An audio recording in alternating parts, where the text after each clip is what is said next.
Something exciting and kinda unexpected popped out among the rocks of the Ica Valley in Peru. The bones of a really old whale that lived almost 40 million years ago. At first, no one was really impressed because the bones they found were big and weirdly shaped, so people just thought they were looking at giant boulders. I mean, that's cool too, but things got way better when they realized those were the remains of a very large ancient animal that roamed along the coast of ancient Peru. Plus, it was probably the heaviest creature that ever lived. Sorry, blue whale, I know you worked hard to get to the top. The length of over 100 feet and weight of more than 200 tons brought you the status of the biggest animal on our planet. But it seems you've held the title long enough. Time to hand it over to our next candidate, and that one's really gigantic. This ocean beast was probably shorter than the blue whale, but heavier, with a weight that could be between 93 tons and 370 tons. If it's closer to the higher number, it'll make Purucetus the biggest animal ever known to have lived on Earth. And it seems its weight was the result of having extremely thick, dense bones. You can see such bones today in manatees or some other early whales. Dense bones are a great tool for such marine mammals. This feature makes them heavy and allows them to stay submerged most of the time. But at the same time, if their body was too heavy, they would end up sinking all the time and they would waste too much energy to move back up to the surface. So, to avoid sinking, marine mammals need to have enough lighter tissues, like muscles and fat, to help them float in the water without using too much energy.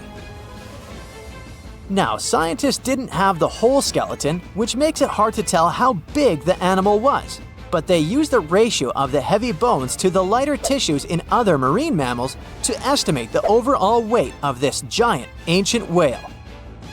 Experts found these fossils about 13 years ago and spent the next decade freeing the whale from the rock. Its anatomy and age showed this whale was a cousin of Basilosaurus, a whale that had a long snout full of sharp teeth, and a sleek body similar to that of an eel. Even if Purucetus wasn't bigger than the blue whale, it was still a giant that ruled the ocean depths. Unlike modern whales, there's a possibility that this ancient fellow was a predator that liked to go after bigger prey. And this also changes how we see the history of whales. Scientists used to think these magnificent creatures became really big about 5 million years ago when they started eating lots of small creatures. But here's the proof that giant whales existed even before that. But it's still unclear how this whale managed to find enough food to sustain its enormous body. Plus, it's still hard to tell what exactly this ancient creature had on its menu. It was pretty large and not such a fast swimmer, so it's possible it searched for food in shallow waters. Then it probably ate crustaceans, clams, or some other small animals hiding in the sand. One theory says it was a scavenger, which basically means it munched on remains of everything that would come its way. It's not so unusual to find marine animals in deserts. Many of these regions used to be covered with water anyway. The Sahara in Africa is a perfect example. About 50 to 100 million years ago, this was not a dry desert, but a shallow saltwater body called the Trans-Saharan Seaway. The land is not wet there anymore, of course, but people who lived in that area knew about it because they used to find old shells across the desert. The sea was about 164 feet deep. That sounds enough for a nice swim. Some would say this area looked like modern Puerto Rico, with lots of sun and shallow water. Mangrove forests were a common thing as well as seafloors covered with mollusks, like snails and clams. The marine sediment that was left behind after the sea had dried up is full of different fossils. And the animal that lived in that ancient underwater world didn't look friendly. Plus, they were much bigger than their relatives from modern times, so a regular-sized human would end up as a snack, not even a whole meal. Normally, when animals live on small islands, they can become much bigger than their relatives from the mainland. This is something we call island gigantism, and it happens because there are more resources or fewer predators on islands. Maybe the same thing happened in the Trans-Saharan Seaway. Even though it wasn't an actual island, the water moved in and out, which created little pockets of water.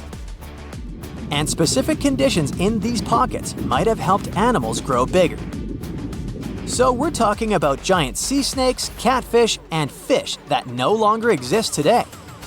One had incredibly strong jaws, and the animal used them to eat hard things and even crush shells.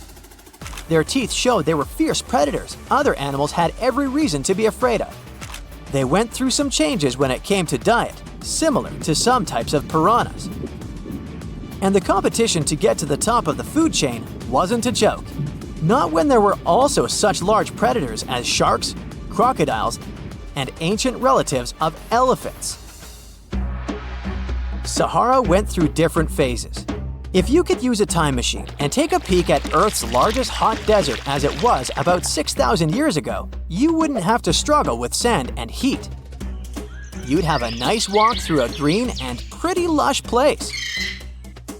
In the past, people who lived in that area didn't leave drawings on cave walls that showed camels, sand dunes, and scorpions. All those things you'd see in today's Sahara. Instead, they drew crocodiles. That's additional evidence that the Sahara used to have a lot of water and plants enough to support these big yet scary animals.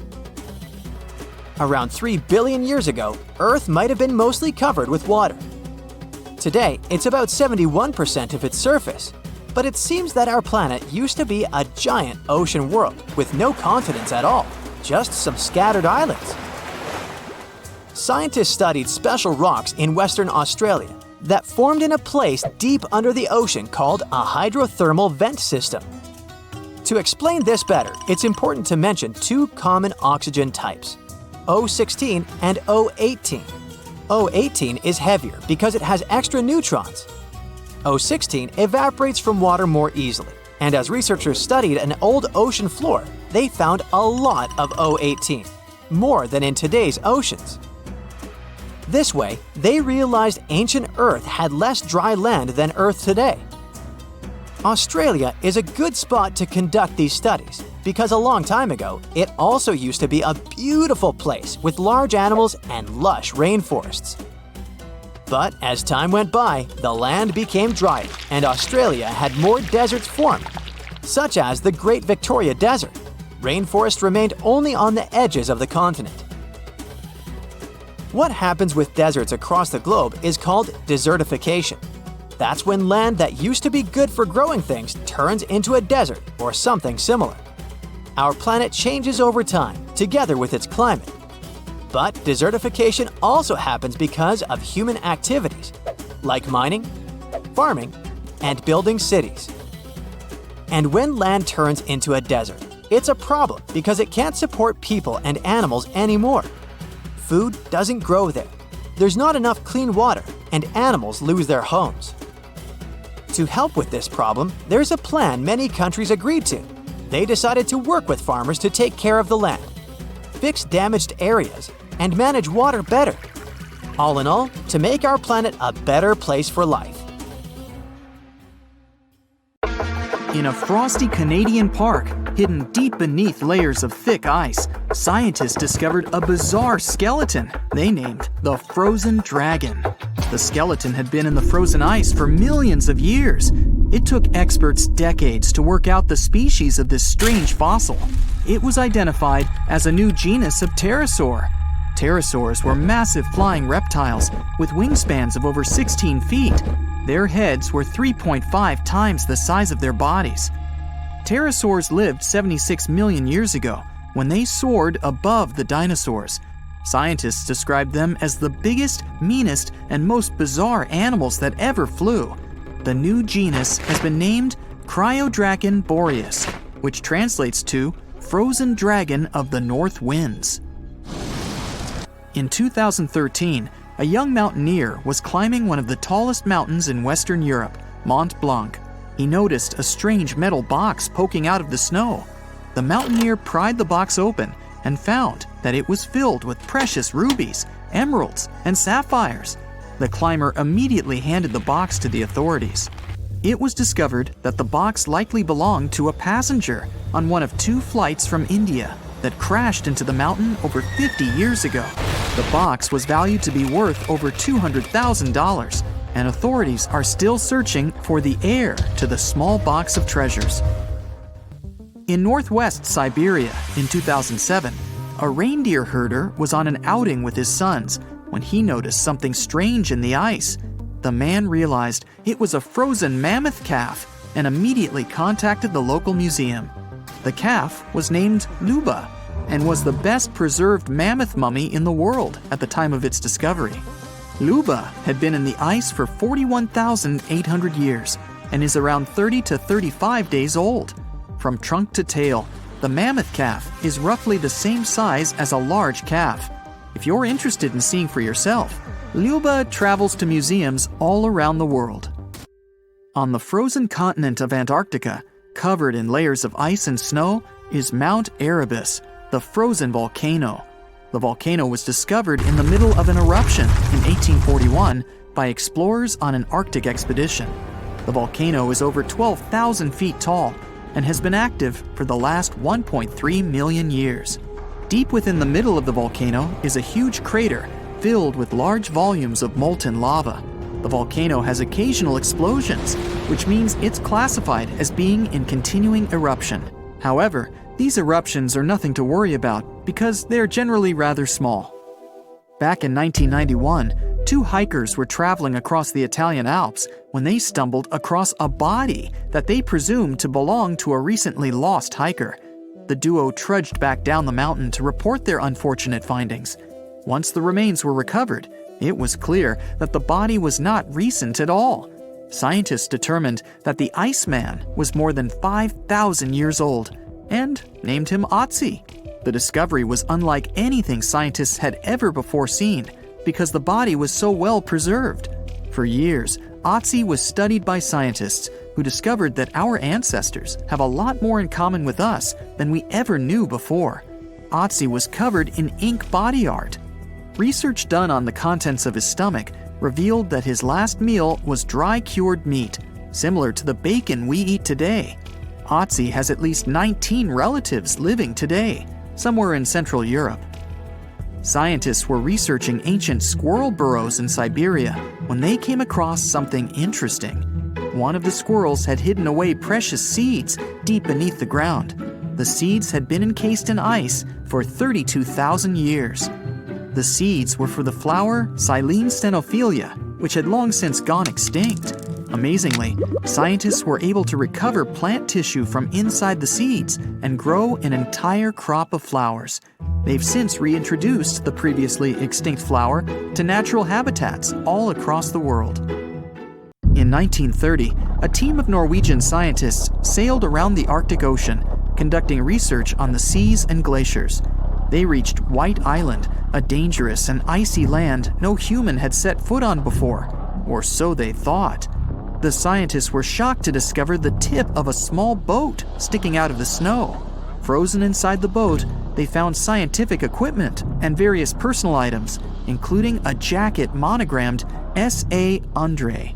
They had discovered the wreck of the famous Andre Arctic balloon expedition. In 1897, Swedish explorers, led by Andre, attempted to travel to the North Pole by hydrogen balloon. No one had ever heard from them ever again. People only found out what happened to them when the wreck was discovered 33 years later. It turns out that the balloon had crashed on White Island only 2 days after departing from Sweden. The explorers traveled along the island on a small makeshift boat, but were unable to make it any further. The best preserved woolly mammoth ever found was discovered in an area of permafrost in Siberia in 2010. Scientists named the frozen mammoth Yucca after the small village near where it was found. Yucca had been frozen for 39,000 years and is thought to have been around 6 to 8 years old. Because Yucca is so well preserved, it has been studied for years and provided new information about mammoths. In 2019, scientists reported that they were able to activate cells taken from Yucca's tissue. Maybe one day we'll have woolly mammoths roaming the land. From looking at pictures and videos of Antarctica, the continent appears to be freezing cold, covered in snow, and flat, except for a few small hills. Scientists believe that too. When studying the Gamburtsev Mountains in the early 2000s, they were shocked to discover that the small rocky hills were actually the peak of a gigantic mountain formation under a mile of snow. Using radar technology, researchers worked out that the mountains are really around 10,000 feet tall and sprawl across 750 miles. This is around the same size as the European Alps, except hidden under tons of ice and snow. At a gold mine in Siberia, a businessman was examining a nearby river when he noticed something interesting in the frost. It was a small woolly rhino calf that was later named Sasha. The woolly rhino has been extinct for 15,000 years. It's thought that Sasha could have been frozen in the ice for up to 39,000 years. Sasha is unique because it's the only full-body woolly rhino to have ever been discovered. Glaciers around the northern Italian town of Pelo have begun to melt. Artifacts from decades and even centuries ago have been discovered pouring out of the ice. Personal belongings from soldiers have been found, things like diaries, photographs, and even love letters. Historians have even uncovered an entire cabin preserved beneath the ice. The cabin was filled with hard metal helmets and clothes. In 1845, Sir John Franklin embarked on an ill-fated expedition to the North Pole. The crew traveled on two ships, HMS Erebus and the ironically named HMS Terror. The expedition met with disaster, and both ships were lost to the icy waters. In 2016, the HMS Terror was discovered by a team of researchers. Despite being lost for 170 years, the freezing cold waters had maintained the ship in pristine condition. Scientists described the ship as frozen in time. Dinner plates and glasses were still on shelves, beds and desks were still in order, and even the passengers' luggage appeared to be in good condition. The HMS Erebus was also discovered nearby, but due to changing water conditions, the ship wasn't in great shape. The glacial ice surrounding a mountain passageway in Norway that was notoriously used by the Vikings has revealed hundreds of ancient artifacts. One of these artifacts was a giant unopened wooden box that was welded together. Researchers were beside themselves with anticipation, waiting to open this box. They believed it would be filled with Viking treasures or artifacts that would give us an insight into ancient society. When they opened the box, all that was inside was a plain old beeswax candle. It turns out that this box wasn't actually as old as they thought it was. By analyzing the candle, they discovered that the box dates back to the 17th century. The age of the Vikings had ended by the 11th century. It's likely that the candle box belonged to a farmer who was shipping it from his summer farm to his winter farm to light up the long nights. There once was a kingdom where the ancient Egyptians traveled to buy gifts for pharaohs, sort of like an ancient shopping mall. This kingdom, named the Land of Punt, was rich in luxury goods, including gold, aromatic resins, blackwood, ebony, ivory, and exotic animals like leopards and baboons. All of these sound like great gift ideas to me. The Land of Punt was an especially important trading partner for Egypt for over 1,000 years. But if you plan to go there, the bad news is that it hasn't survived to these days, and nobody knows for sure exactly where Punt was located. We only know about it from records. The most famous of them were left on the walls of the temple of Queen Hatshepsut, who had sent an expedition to Punt. Scientists have been trying to find the exact location of this rich land for over 150 years. It could have been southeast of Egypt, in a coastal region south of it along the Red Sea, Gulf of Aden, and the Indian Ocean, or it could have covered the Horn of Africa and the area across the sea in southern Arabia. Now researchers were finally able to narrow down the possible locations thanks to a study of baboon mummies. Ancient Egyptians admired baboons and even thought they were related to the deity of the moon and wisdom. One species, the sacred baboon, was often shown in wall paintings, sitting with its tail curled to the right, and was mummified in this position. Another type, the olive baboon, was wrapped up in one giant cocoon. Both types were found in the tombs of the Valley of the Kings. But if you remember geography lessons, baboons just don't wander around Egypt. So they must have been brought there through trade with other regions. Primatologists, Egyptologists, geographers, and geochemists look at the mummified baboons from two different time periods in ancient Egypt. Some were from the New Kingdom period, and others were from the Ptolemaic period. The scientists did some more hard work and analyzed tissues from 155 baboons from 75 separate places in eastern Africa and southern Arabia. Those were all areas that they thought could be the ancient land of Punt. They measured oxygen and strontium in the baboons' bodies. When animals drink water and eat plants, their teeth, hair, and bones show a geographic signature of where they've lived, thanks to these elements they contain. Scientists use a special method called isotopic mapping and found out that the New Kingdom baboons they analyzed came from a location in Eritrea, Ethiopia, or Somalia. 5 mummified baboons from the Ptolemaic period had strontium levels that matched those found in Egypt. So, ancient Egyptians might have had a special place to breed and keep baboons, probably in Memphis, a city in Lower Egypt, not Tennessee. Meanwhile, paleontologists from New Zealand got lucky, as some boulders had split open from the tide and revealed fossils of the largest penguin that has ever lived on Earth. The scientists used laser scanners to make 3D models of the ancient penguin bones.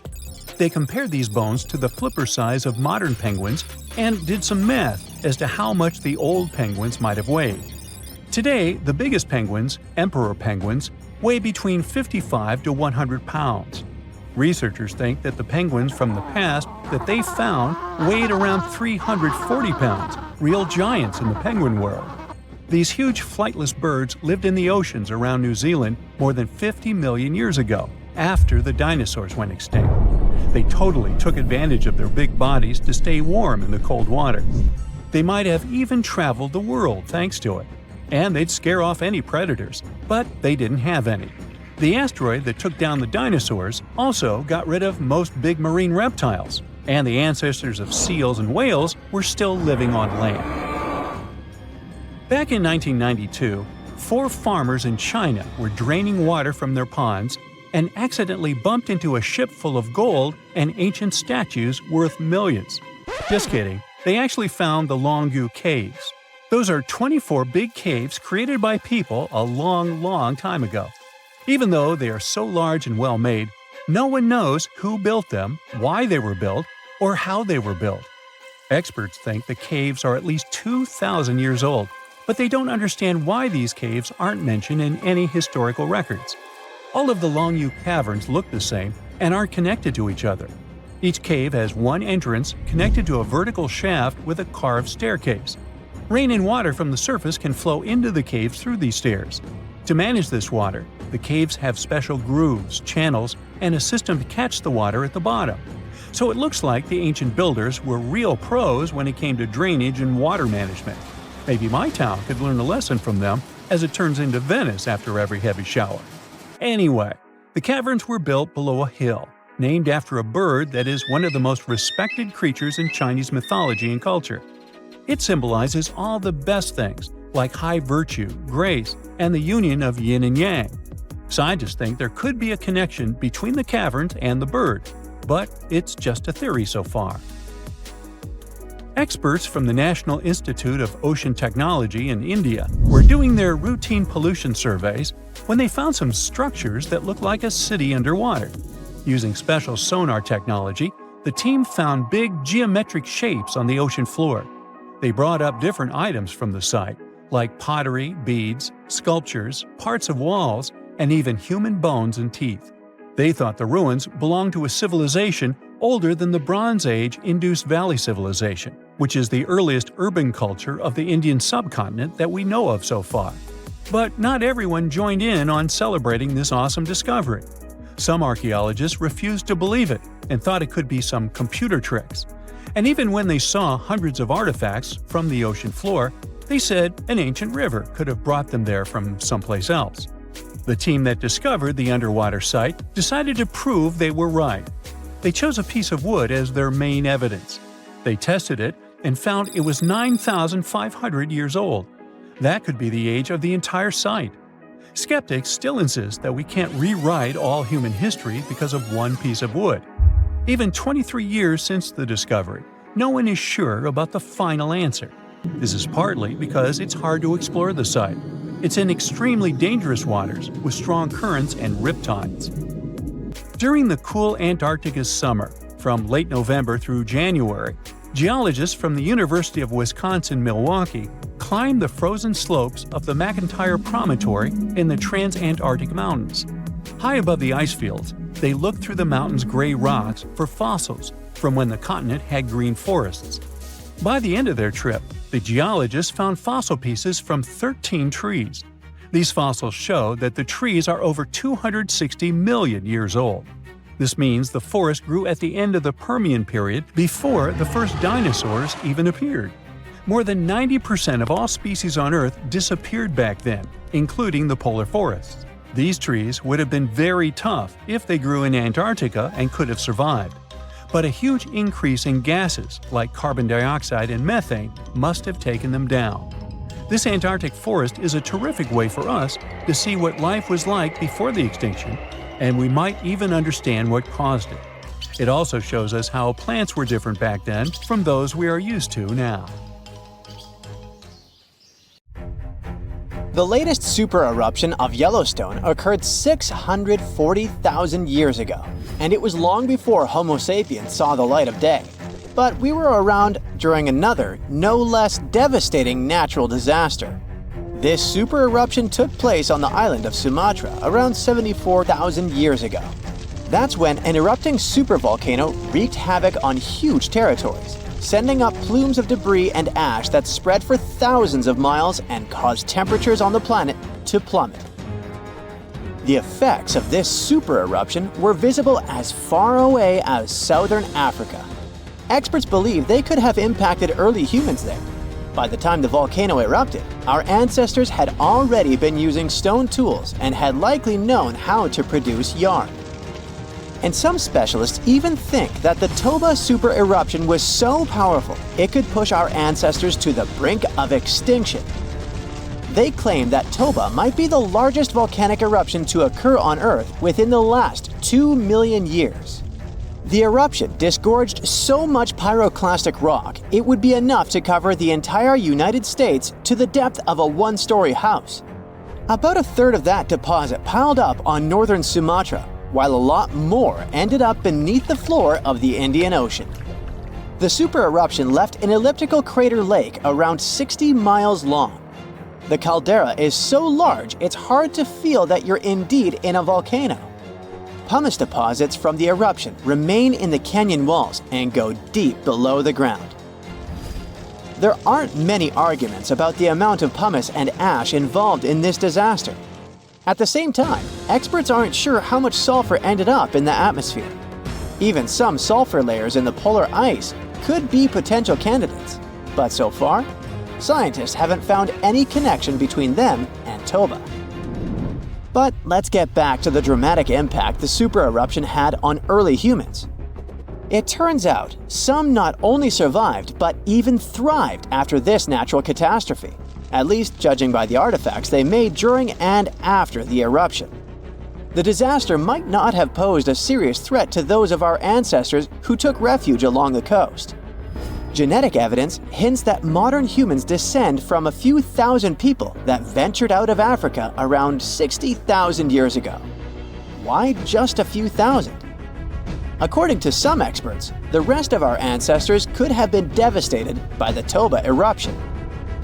After all, the supervolcano spewed out 1,000 cubic miles of dust and rock in a flash, leaving a scar in the ground that was dozens of miles wide.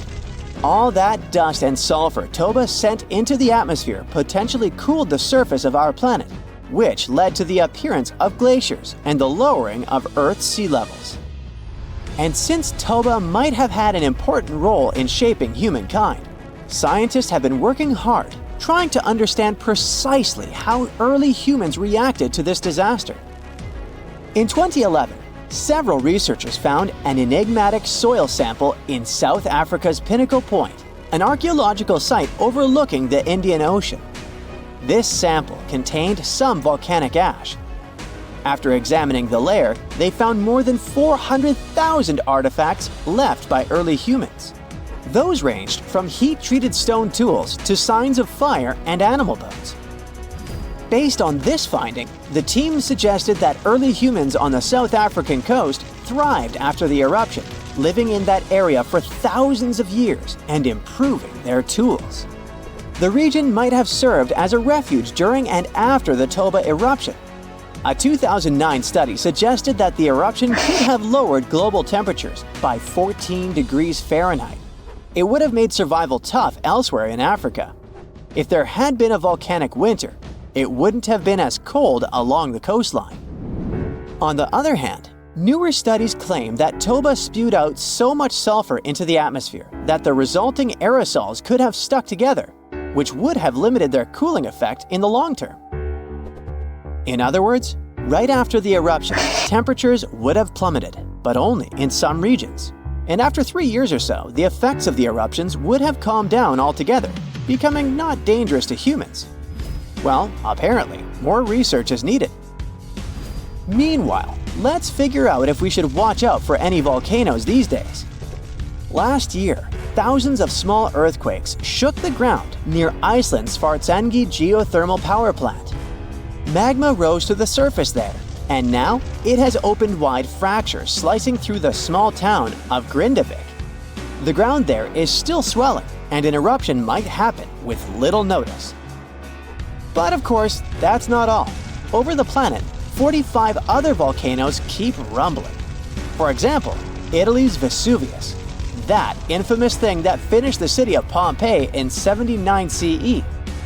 Over the last 17,000 years, the volcano has experienced 8 explosive eruptions, followed by powerful pyroclastic flows, dense masses of super-hot ash, lava fragments, and gases flowing at high speeds.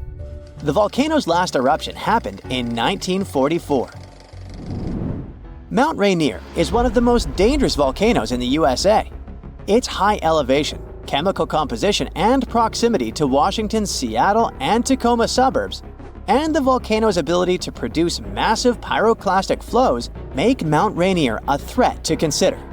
The heat from this volcano could potentially melt the ice and snow covering it, leading to rapid downstream flows of debris, mud, and rocks. The Novarupta volcano in Alaska's Katmai National Park and Reserve formed in a 1912 eruption, which was the world's largest in the 20th century. The volcano sent almost 7 cubic miles of ash and debris into the air. It also produced such a powerful ash flow that it created the Valley of 10,000 Smokes. Mount Pinatubo is located in a populated region in the Philippines. It became notorious after a 1991 massive eruption, which was the second largest eruption of the 20th century. More than 700 people lost their lives during that natural disaster. Today, more than 21 million people live within 62 miles of Pinatubo. Mount Agun, a continuously erupting volcano in Indonesia, had its last major eruption in 1963. It was one of the most tragic eruptions in the country's history. It lasted for 11 months, producing ashfall and pyroclastic flows that led to the loss of more than 1,000 lives and serious property damage. People saw ash plumes above the volcano throughout 2018, following the eruption in November 2017. Japan's Mount Fuji hasn't erupted since 1707. That year, a massive earthquake likely set it off. In 2014, experts warned that Fuji could be at risk of another eruption following the 9-magnitude earthquake that shook Japan in 2011.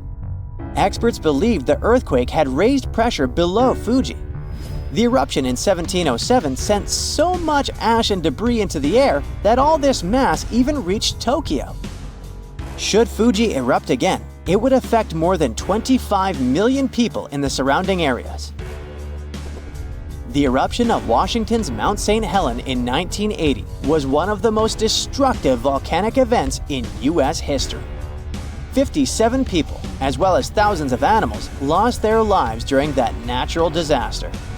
The eruption also destroyed around 200 square miles of forest. Experts think that Mount St. Helens' history of massive eruptions means that future catastrophes are bound to happen. The next explosive eruption might send large amounts of ash all over the Pacific Northwest. No wonder the volcano is under close monitoring. One of Indonesia's most active volcanoes, Mount Merapi, has been erupting for centuries. NASA claims that the biggest risk of this volcano is pyroclastic flows, which can spread over vast areas and harm loads of people. For the last time, Merapi erupted in January 2024, sending plumes of smoke into the air. These days, more than 24 million people live in the area surrounding this volcano. Most people know that pyramids were built as grand tombs for the pharaohs, designed to ensure they had a smooth journey to the afterlife. The Great Pyramid of Giza, for instance, was constructed for the pharaoh Khufu. But what most people don't know is that this whole pyramid building trend started right here with the step pyramid of Djoser about 4,700 years ago. This massive structure was built for Pharaoh Djoser, a ruler from Egypt's 3rd dynasty. It rises 7 layers high above the ground and stands about 200 feet tall. We think of it today as a phenomenal architectural project. But for ancient Egyptians, the step pyramid of Djoser turned out to be more like a massive experiment, a trial run, if you will, to perfect their building skills before they moved on to even more ambitious pyramids. Reaching new heights is super exciting, but the real mystery is what is going on below the ground. In this pyramid's underground labyrinth, there is a network of tunnels stretching about 3.5 miles long. And some researchers believe these tunnels might have been part of a sophisticated water system that could completely change what we think about pyramid construction. Let's talk about this massive complex located in Saqqara. Surrounding the pyramid, there's what's known as a dry moat, a continuous trench that is up to 164 feet wide and almost 2 miles long. It forms a sort of rectangular shape around the pyramid. This trench has an average depth of about 65 feet. Now, if you were to add up all the earth and rock they dug out to create this moat, it would be about 10 times the volume of the step pyramid itself. For the longest time, people just assumed this trench was nothing more than a huge quarry, a place where they dug up stone and clay to build the step pyramid. Makes sense, right? But when you take a closer look, it doesn't add up. The trench is too narrow and deep to be practical for mining, and its layout doesn't match anything we know about ancient Egyptian quarrying methods. Plus, some sections of the trench are actually covered with a rocky ceiling, which would have made it nearly impossible to use as a quarry. Another theory suggests that the dry moat had some kind of spiritual significance. Maybe it was a sacred place, where souls of nobles gathered to serve the late king in the afterlife. There are even niches in the walls that work as a hint at this spiritual function. But most researchers believe that this purpose likely developed much later, long after the complex was built for Djoser. So what was the moat really designed for? In 2020, a researcher came up with a pretty intriguing idea. It is possible that this trench was actually designed to collect and manage water, especially after heavy rainfalls. Now, that makes sense when you consider the location. The moat sits in an area that could easily have been flooded by runoff water from nearby plains. This could also explain why the trench wasn't used for new graves until much later when the climate became drier and less prone to flooding. The story becomes even more intriguing, as this trench appears to be part of a larger, more complex hydraulic system within the Djoser complex. It is like the trench has several compartments, carefully carved out of the rock and connected by tunnels. These compartments likely served as a part of a water treatment system, where water would flow from one compartment to the next, getting cleaner as it moved along. Now, here is where things start to tie into the pyramid itself. The Djoser complex has a series of underground shafts, and some researchers think that water from the moat's deep trench might have been used to power a hydraulic lift system, and this giant water-powered elevator could have been used to raise the heavy stones needed to build the pyramid. It worked like a volcano, but instead of lava, water did the heavy lifting. Imagine a big deep hole in the ground at the center of the pyramid site. Inside this hole, there was a huge wooden platform, kind of like a giant raft that could move up and down. When the workers wanted to lift a heavy stone, they would fill the hole with water. As the water rose, the wooden platform started to float up, carrying the stone with it, almost like a giant water-powered elevator. When the stone reached the right height, the workers slid it off the platform and onto the pyramid. The idea is that water from the deep trench, after being cleaned and filtered, would flow into these shafts. A massive float, possibly made of wood, would then rise as the water filled the shaft, lifting the stones up to where they were needed for construction. Once the stone was in place, they'd let the water out, lowering the platform back down to the bottom, ready to lift the next stone. This fancy hydraulic lift system could have been a game changer, making the whole building process a lot faster and more efficient without using a lot of workforce. It is like the ancient Egyptians were already embracing the whole idea of work smarter, not harder. But of course, not everyone is on board with this theory. Some experts argue that the area where the step pyramid of Djoser was built couldn't have held enough water from occasional rains to maintain such a fancy hydraulic system. The main theory suggests that, in the past, there might have been some kind of lake nearby that would have filled up after a period of rain, and this lake could have supplied water to the complex's hydraulic system. But there is no mention of such a lake in any ancient Egyptian writings, so it might be more of a what-if situation than a reality. And then there's the issue of the hard work itself. Remember when I said this method could have allowed the ancient builders to raise stones with far less effort? Well, that might not be entirely true. According to some experts, just building this hydraulic device would have required a lot more heavy work than simply moving the stone blocks using good old-fashioned manpower. And let's not forget, the step pyramid of Djoser is like a baby pyramid compared to those that came later. The stones used for Djoser's pyramid weighed, on average, about 660 pounds each, which is nothing compared to the more than 2.5-ton blocks used later for the pyramid of Chavin. If this cool water lift theory gets completely ruled out, we still need to explain how this pyramid was built in the first place. To answer that, we need to rewind a bit and talk about the original plans. See, before Djoser's tomb became a pyramid, the idea was to construct a simple mastaba. This type of tomb was pretty common in earlier periods, a flat-roofed, rectangular structure with sloping sides. But after the original mastaba was finished, they decided to expand it a bit by adding more layers on top. And then they added even more layers, until the construction reached 6 distinctive steps, each one smaller than the previous. And they probably did all this by raising those heavy stones using ramps, not a water-powered elevator. There is still so much we don't know about the step pyramid of Djoser. More research is definitely needed to fully understand how this system worked, or if it even existed at all. But the idea of using water to help build the pyramid adds a whole new layer to our understanding of ancient Egyptian engineering. It's a powerful reminder of just how clever and resourceful those builders were, using the natural landscape and the power of water to create one of the most iconic monuments in history. They say this place is swarming with money. It's been stored there for centuries, but no one managed to take it away from this island. Treasure hunters have been bewitched with this place since 1795. Many people have tried their luck looking for the treasure that could be hidden there by the Spanish pirates or even by the Knights Templar. But today, it's impossible to get there, as it's a private place, so all you can do is book an ocean tour around this island. Otherwise, you can take a peek at it in a TV reality show starring the Legina brothers, Rick and Marty, who are a team of enthusiasts looking for the treasures of Oak Island in Nova Scotia, Canada. Yeah, seems like there's no place where TV producers can't get to.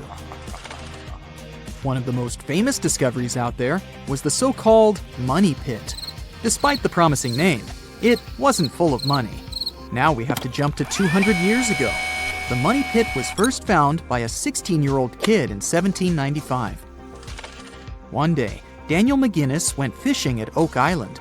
He saw a tree there. Unsurprisingly, it was an oak, and it had weird markings. They didn't seem to be natural, so Daniel decided to check the area. He then saw a sunken patch of ground and started digging immediately.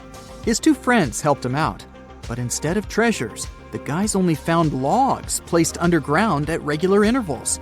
It looked like a place where someone could hide money or jewels, but nothing precious was found. However, there was something curious down that pit. Someone found a granite stone there, and it had an engraved inscription on it. There were many attempts to decode it, but most of them ended up in failure. There's one translation though, and it says, 40 feet below, 2 million pounds are buried. Yeah, McGinnis and his friends should have dug harder. The next fun thing about the money pit is the coconut fiber found down there. They say that large amounts of this fiber were found at a depth of 60 feet. It may not surprise you, but I have to remind you of one thing. Oak Island is in Nova Scotia, Canada. Coconut trees do not grow there. The nearest one is about 1,500 miles from Nova Scotia, which makes it obvious that someone brought this fiber purposefully. Researchers came up with an idea that coconut fiber could have been used to make ropes and lower all the treasures down the pit. Next up, we have not one, but two mysteries. In the late 1800s, the Oak Island Treasure Company was thoroughly inspecting and excavating the island. Everyone believed something enormous was hidden there. These guys managed to drill 153 feet underground. That's like 15 stop signs stacked one on top of the other. You might have guessed that they didn't find pounds of gold and diamonds, but they found a manuscript.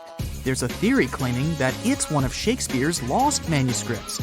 Some scientists believe that it was hidden there by the writer and scientist Francis Bacon, the true author of Shakespeare's works. Yeah, rumor has it was Francis and not William who wrote all the plays and sonnets. But there's no proof it was really so. The Money Pit may be the most popular shaft on Oak Island, but it's not the only one, and it's not the first. Before the Money Pit discovery, treasure hunters were drilling at Smith's Cove. While damming there, they found a wooden piece. It was a U-shaped formation that had Roman numerals. After a more thorough inspection, the specialists realized it was supposedly dated to 1769. The Money Pit was discovered 26 years later. This fact created many speculations that this structure might have been part of the real shaft with treasures everyone was looking for. Now, look at this Templar coin. It wasn't the first discovery on the island, but it was crucial in some way. Even if it may not sound like a big deal today, in medieval times, those coins would amass an insane amount of wealth. They were typically stored in European fortresses. For the treasure hunters, this coin was a sure sign there was more to be found on the island. The logic is simple. If there's one coin of that kind, there must be something else. And they were right. It wasn't the only Templar discovery. On the southwest shore of the island, a crossbow bolt was found. Experts say it dates back to the 13th century. But, once again, that wasn't something the treasure hunters were after. Some more coins were found on the island. Rick and Marty Legina retrieved this precious piece from a swamp. The coin is made of copper, and this time, it originated from Spain. When it was found, the Legina brothers could only see the number 8 engraved on it. But later on, some experts studied this coin and claimed it was made sometime around the 17th century. They managed to clean it well and saw the date 1652 engraved on the back of this coin. There's a theory stating that Spanish explorers found some treasure but hid it instead of taking it to the king. So maybe this coin just dropped out of the chest full of coins and jewels and is part of the treasure everyone was after. Or someone could have accidentally lost it while looking for the treasure. Who knows? One more famous treasure hunter is Gary Drayton. Gary and his team, together with Rick Legina, came across 2 coins while metal detecting the island. Those were 17th century King Charles II Britannia coins. One of them had a very clear inscription on it, stating that the coin was minted back in 1771. Another swamp treasure of possibly Spanish origin is also here. This time, it's a silver ring. A specialist studied it closely and reported that it had been repaired twice. The ring was once made bigger, and it was also made smaller once. It's decorated with a floral design, which was popular in Europe in the 1730s. Among all the other curious things, Rick and Marty Lagina found a silver button at Isaac Point. The button's pretty old. It supposedly dates back to the middle of the 18th century, and the notorious money pit was discovered later. This is why it wasn't a big deal of a find. It could simply belong to some farmer peacefully raising livestock on the island. There's no official record of any chest full of gems and coins found on Oak Island, but enthusiasts did find some jewels there. First off, the team found a brooch with a magnificent red gem. They mistakenly thought it was a ruby, but a professional gemologist stated it was a garnet. The piece was made of silver, and it's pretty old. Experts believe it was made around the 15 or 1600s. Another brooch they found didn't have any gems on it, but it had an intricate design. It's a brooch with a leaf design and an ornate rope. There are 13 branches of the leaf, which instantly created more mystery to the whole treasure hunting. First off, there's a carving with a 13-branched tree on a rock on the north shore of this island. What's more, many people believe that the number 13 is important to the Knights Templar. The enthusiasts also found a brooch not far away from the place where Daniel McGinnis, the guy who found the money pit, lived. The brooch was shown to a professional gemologist, Charles Luton Brain. He had to break it to the team that there were no gems adorning this piece of jewelry. In fact, the stone that seemed to be a gem was just a piece of glass. It was processed using a special technique though, so it was leaded glass. The enthusiasts decided to study the brooch even more and found out that part of the brooch was made of gold. The specialists claim that the brooch dates back to the 14th century.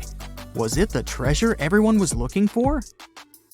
There are entire communities of unusual tiny organisms that live in lagoons in Patagonia, and they are some of the first forms of life ever. No one had known about them until two scientists, Brian and Maria, went to explore certain areas in Patagonia. Now, Patagonia occupies nearly half of Argentina, and few people live there, only some farmers and sheep ranchers that mostly stay near rivers and grow things such as apples, pears, and alfalfa. A long time ago, it was a wild and distant place where Indian tribes lived. But this time, we're going to follow the tracks of life forms that appeared long before humans and look closer at these interesting microorganisms Brian and Maria found. Those two had to drive for 9 hours on some rough roads to reach their destination. They stayed in a small village. Only 35 people live there. These people depend on just one spring because it almost never rains there. On the last night in the village, Brian realized that satellite images he had taken had shown a set of lagoons that were only 10 miles away. The next day, the small team jumped into a car and went up the road as far as they could until it became too difficult to drive. They continued hiking the rest of the way. It was hard because they had to carry water to deal with the intense sunlight. In some spots, they ended up sinking up to their knees in a slush made of salt. Up there were 12 lagoons with perfectly clear waters. The place itself didn't offer much except for very acidic and salty water and intense direct sunlight. But it was kind of like traveling back in time, because those conditions were like what Earth looked like many, many years ago. When Brian examined the lagoons, he was surprised to see many unusual microorganisms there. We call them stromatolites, and they're so small we can't even see them without a microscope. But they get together and form large communities. In the past, many unusual species lived this way. For example, cyanobacteria. They were important back in their time because they produced oxygen. Earth, in its initial stages, didn't have much of this gas in its atmosphere. The first stromatolites might have been formed by diverse types of bacteria that didn't necessarily produce any oxygen, but were just living their peaceful life there. They formed layers, piling on top of one another, so that at least some of them could get a bit of sunlight. They used sand and sticky liquids to stay close together. Brian was also incredibly surprised because those were the biggest living stromatolites he had ever seen. Living stromatolites usually grow to be over 3.3 feet high. But the newly found ones were 15 feet wide and a few feet tall, which is giant compared to those living in other places. And fossilized ones were even larger. A long time ago, they could grow bigger than today because there weren't many other species that could eat or harm them. Also, there are many other organisms today that can grow faster and more massive than them and take up their space. That's why stromatolites can only survive in rare places where hardly anything else can live, like in these very salty lagoons located high above sea level in Punta de Atacama. The stromatolites found there are the most famous ones because they might be some of the best examples of the earliest life on our planet. But they're not actually the first form of life on Earth.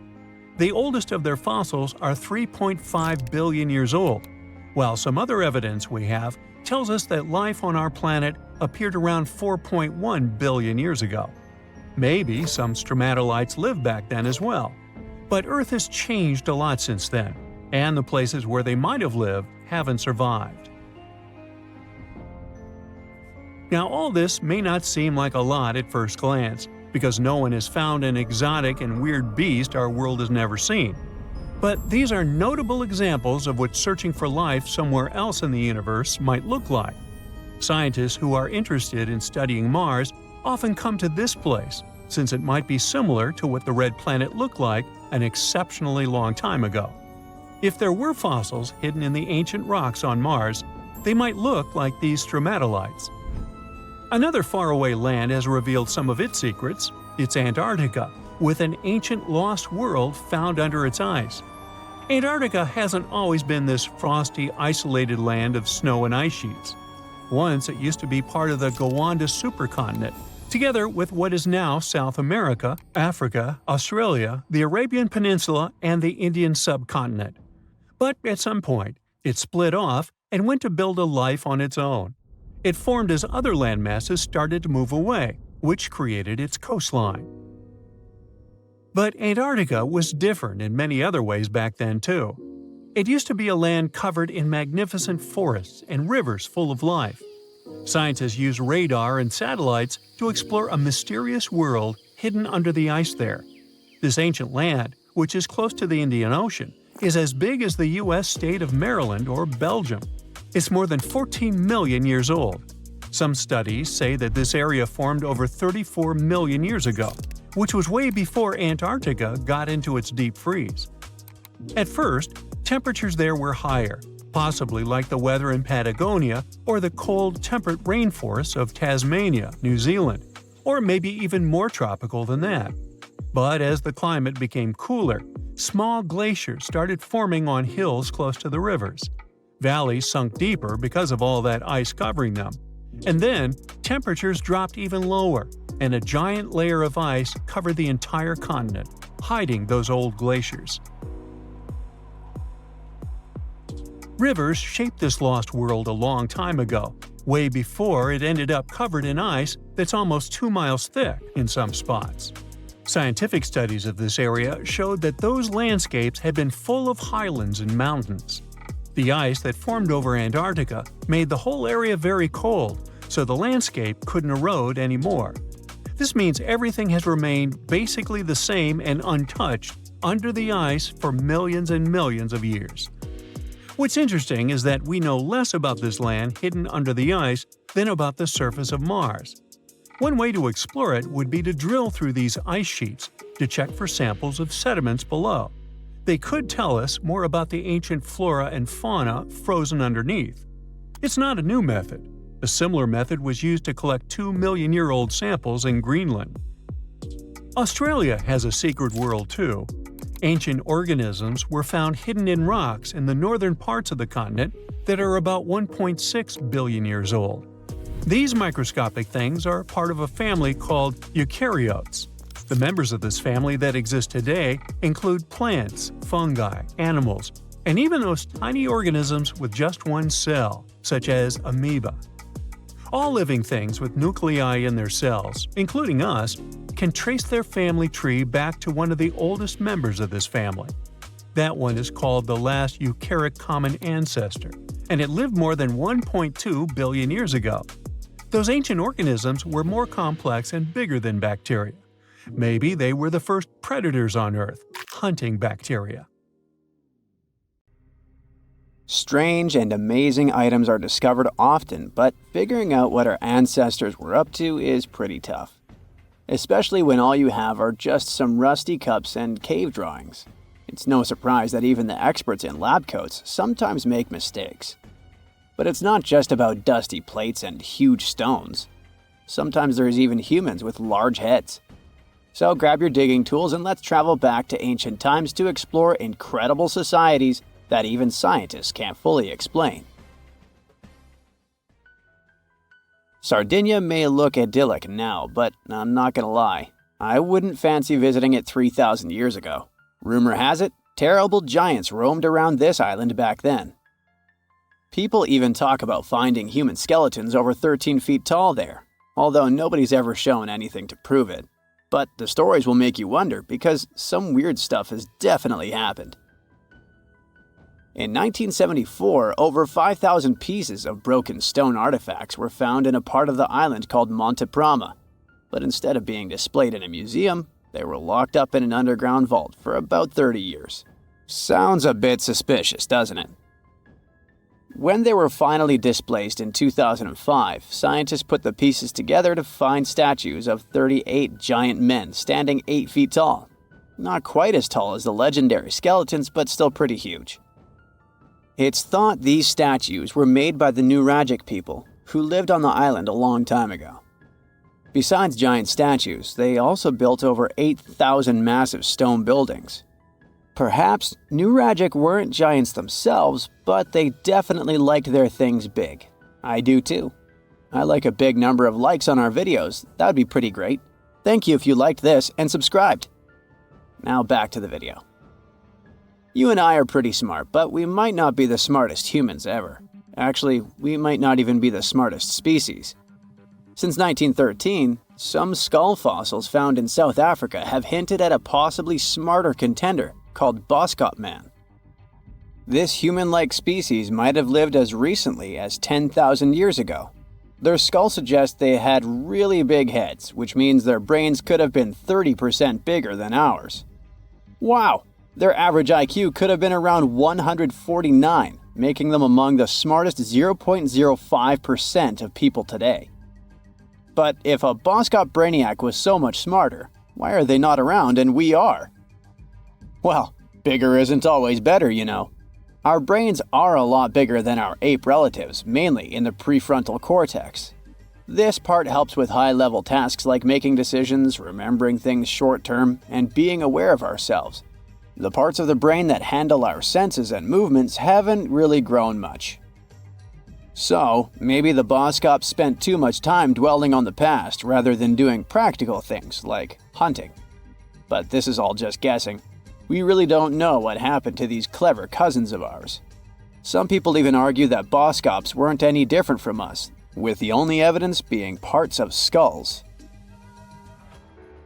The jungle is huge. Did you know the Amazon rainforest is home to about 30% of all the world's plant and animal species? That's impressive. However, the history of one native species, humans, has long puzzled scientists. The mysterious Kasarabe people lived here for hundreds of years and then vanished around 1400 AD. People thought the Amazon only had a few scattered tribes, but recently we discovered big, unusual shapes in the ground called geoglyphs.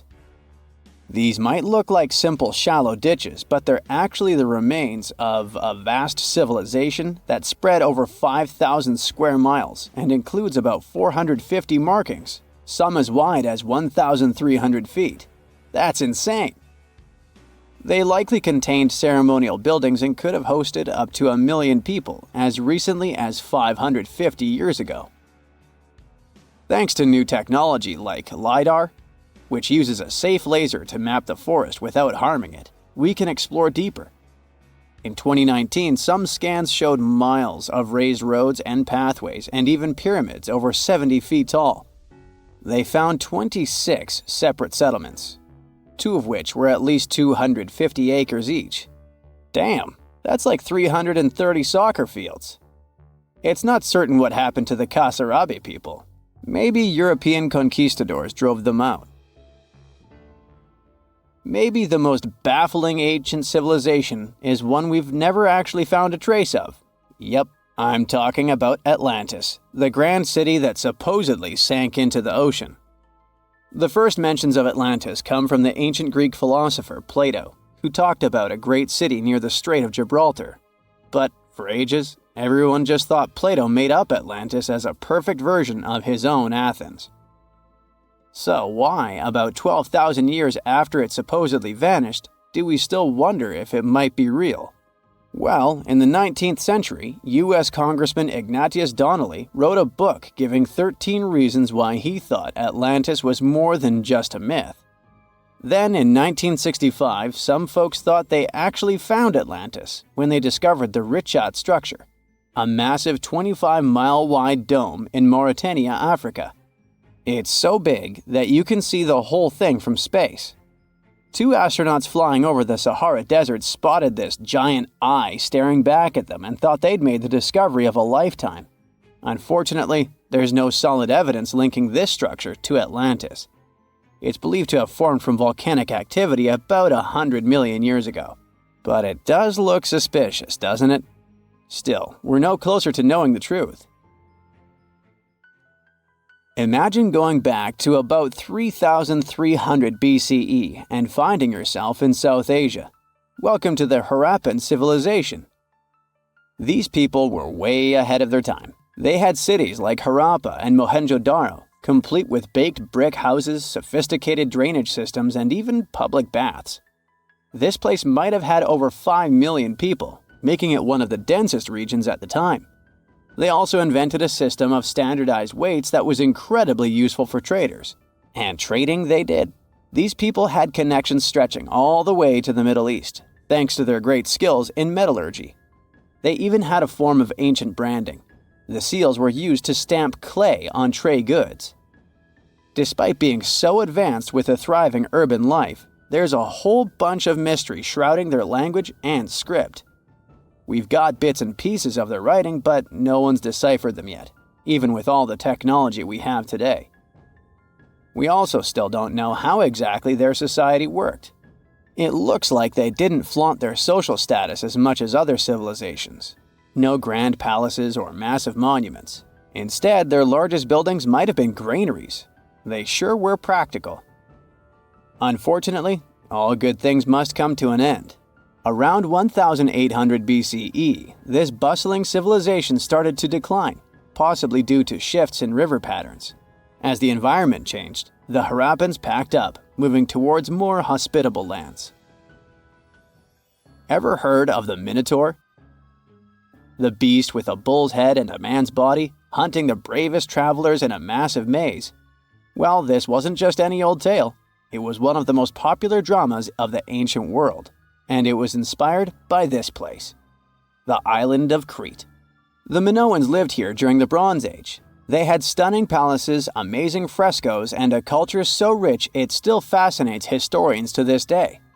They built places like Knossos, which was so complex with its multi-story buildings and elaborate hallways that it might have inspired the whole labyrinth myth. Their engineering was so ahead of its time that even their drainage systems were more advanced than what many of us have today. Let me know in the comments which of these stories you find the most fascinating, and thanks for watching.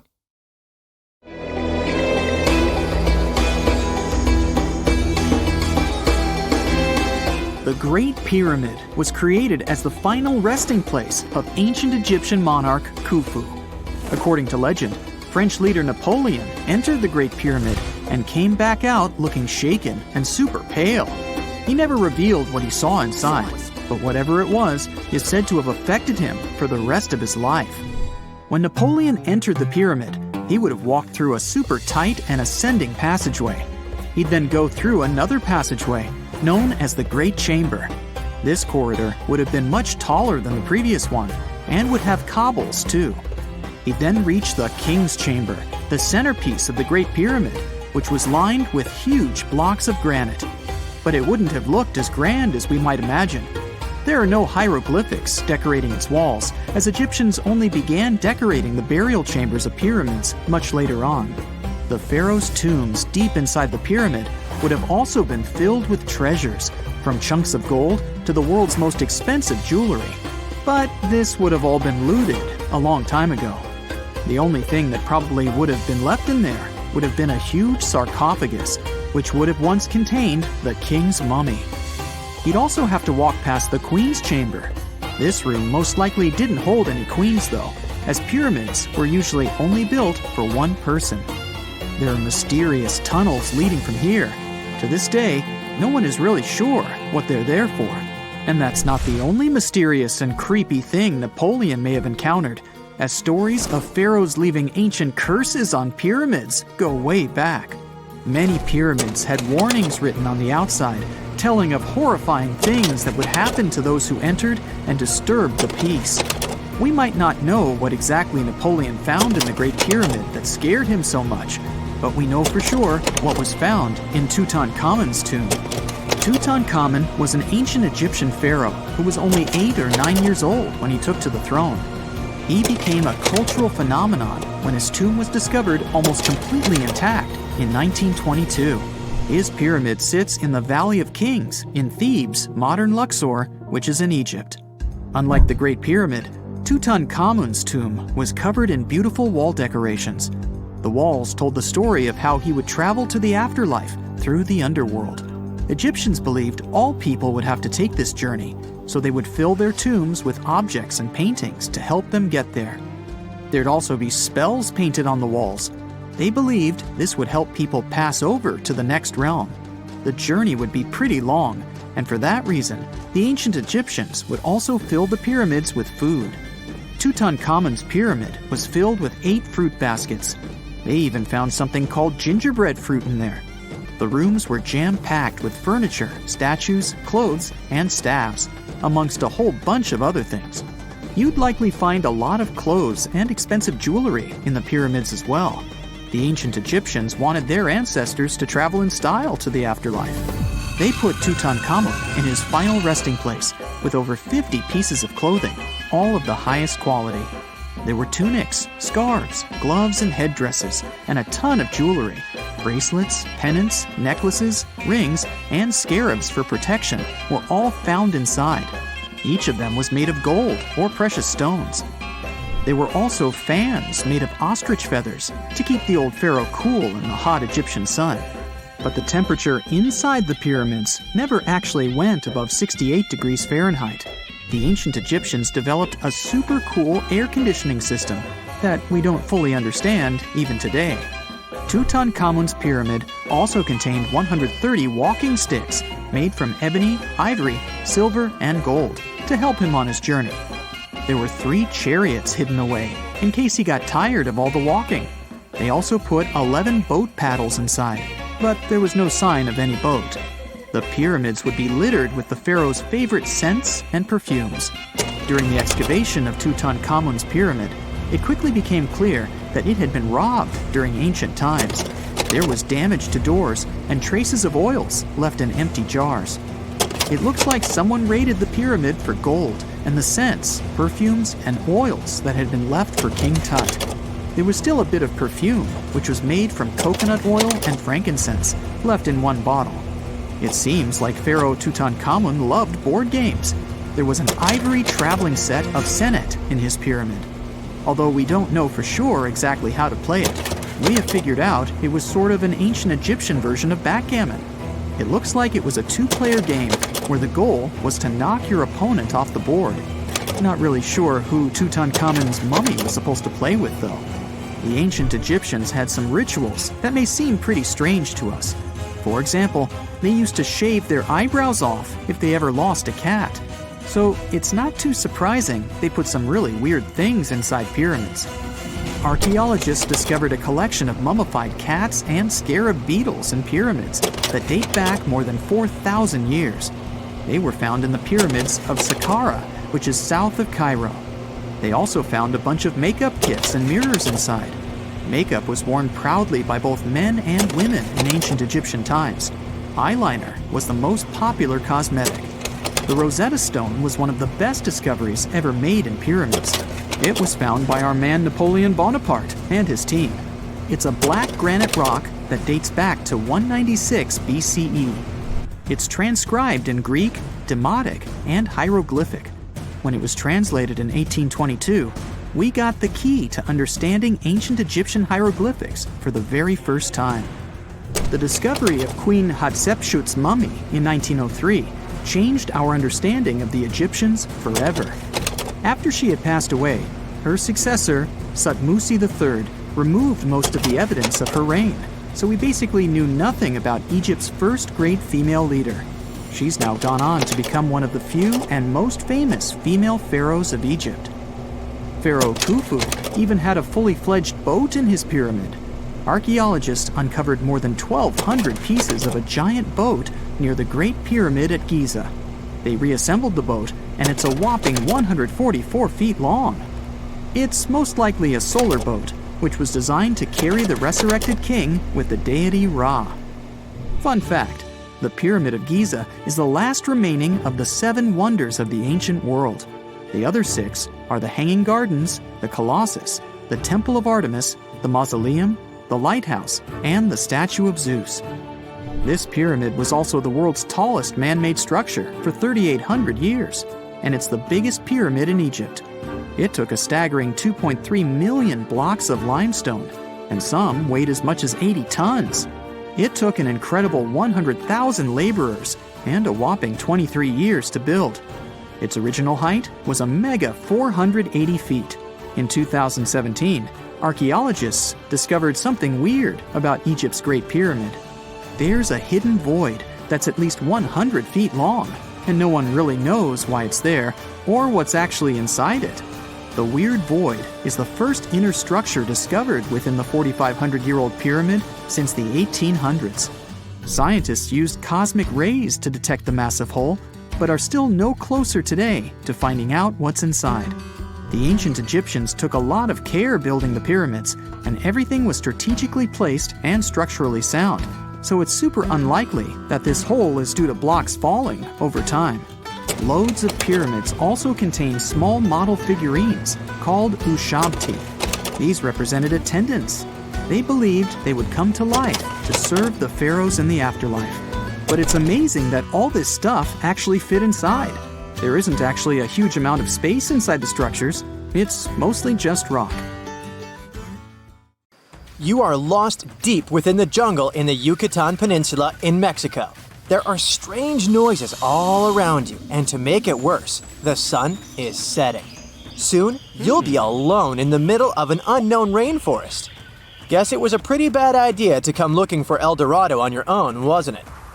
You keep walking as fast as you can, when suddenly, wait! What's this you're seeing? It looks like large stairways made out of stone. This definitely doesn't look natural, so you take a picture. Maybe you didn't strike gold, but you might have just found something relevant. Congratulations, you found Akamtun, a long-lost Mayan city, hidden 37 miles into the jungle. The name literally translates to stone column. Stone was probably in at the time, so these guys used a lot of it to build their pyramids, houses, and even ball courts. If you ever thought that Europeans invented ball games, think twice. Mayans loved to play ball games for recreational purposes. Akamtun is part of a series of other long-lost Mayan cities that are being discovered with the help of new technology nowadays. We'll talk more about the other ones in a jiffy. Perhaps the biggest surprise of this one is that it was surrounded by wetlands, which is why the city was built on high ground. The city was monumental, covering an area of over 120 acres. That would be as big as 90 football fields right next to each other. Scientists have found proof that Akamtun had pyramids of up to 49 feet high, and that it was likely an important social hub between 250 and 1000 CE. This is definitely a game changer. But lost Mayan cities began to be unearthed in the 19th century. Modern technologies, such as LiDAR imaging, help archaeologists see through dense canopies of the forests. This means that people don't really have to risk getting lost in the tropical jungle like you did at the beginning of this video. LiDAR works sort of like an X-ray. It sends out laser beams that can detect any signs of ruins or ancient constructions. According to space archaeologist Sarah Parchak, satellite imagery has been a key player in discovering ancient cities in South America, Egypt, and other places. Sarah herself spends most of her days scouring images for any signs of where there could have been cities long ago. She says that more often than not, what happens is that ruins are covered by vegetation, soil, or sand, which makes them super tricky to find. But thanks to these awesome tools, scientists also made the huge discovery of ancient Mayan causeways, which spread throughout old Mayan territories. I mean, take a look at these roadways. You'd expect to see ruins like this in places such as Portugal, England, or the United States. I'm talking about 130 feet wide roads painted white to help travelers journey through the nighttime. Scientists recently unearthed a 110-mile network of roads such as these, and they think this dates back to before the first registered Mayan highways we've known so far. These roadways, which sometimes ran over the swampy ground and were even elevated at times, are being called the world's first superhighways. Even if there is no registry of animal-powered vehicles, it's believed that the Maya used them to travel around a network of possible 964 settlements. They were built like a huge spiderweb, and from what archaeologists have gathered, this huge system of roads worked to connect a big system of economic and social interactions between Mayan cities. This completely debunks the traditional idea that the Mayan pre-classic period, which dates back to 2000 BCE, was made of small, tribal settlements. Imagine the manpower and engineering ability you need to muster to build something close to these white highways. Scientists believe that these causeways were built pretty much the same way as the Mayans built their pyramids, with a mixture of mud and quarry stone. Oh, and using several layers of limestone to make them white. That's pretty cool, right? But let's take a few steps back for a moment to get some context. The Mayans were one of the biggest pre-Columbian civilizations living in the Americas. Until now, experts believe that at its apex, the Mayan civilization consisted of over 40 cities with a population of millions of people. That's a lot of folks. Their civilization spanned Mexico's Yucatan Peninsula, Guatemala, and Belize. And they survived mainly on agriculture. The thing is, the Yucatan Peninsula was an extremely difficult place to grow crops. So the Mayans had to develop a complex irrigation system in most of their cities. They built a series of ceremonial buildings, pyramids, and plazas. The Mayans might have been keen pyramid builders, but they also developed an advanced astronomical system. With whatever ancient technology they had, they were able to predict the exact location of planets such as Venus and Mars, as well as the exact dates of eclipses. If you've ever seen examples of ancient Mayan cities, this is Tikal. Located at the heart of the Guatemalan jungle, Tikal is believed to have been the capital of the ancient Mayan conquest state. At its height, it was comparable in importance to cities such as London or New York in today's world. It's composed of a series of complex monuments. The North Acropolis is one of Tikal's most ancient complexes of monuments. Built solely by human hands around 350 BCE, it served as the resting place of kings and chiefs. Its monuments are up to 200 feet high. Back in the day, the step pyramid temples were painted a beautiful red. Mayans loved that color. Today, of course, you'll only see the limestone. Then there's Chichen Itza. It's got one of the best preserved pyramids on Earth to date. Located in Mexico's Yucatan state, this Mayan city is well over 1,500 years old. At its peak, it was home to 35,000 people. The site covers 4 square miles of land. The highlight is El Castillo, a tremendous step-like temple standing 80 feet above ground. Its most peculiar feature is that it has 91 steps up each of its 4 sides, including the upper platform, which makes for 365 steps, the same number of days as the solar year. You can see that these folks were a pretty big deal, huh? That's why nobody can really understand what happened to them. There's a big lack of evidence on the decline of this almighty empire. What could have been the cause of their demise? Was it a drought? New research in 2017 did bring some new discoveries into the mix. Using data from a site at Ceibal, located at southwest of Tikal, scientists analyzed radiocarbon data from ceramics and archaeological excavations to extract new information about the unexpected demise of this great civilization. The information shows that instead of a sudden collapse, the Mayans most likely fell in waves of social instability and political crises. These events are believed to have deteriorated Mayan city centers and began causing the dispersion of the Mayan population. It's hard to pinpoint the exact causes, though.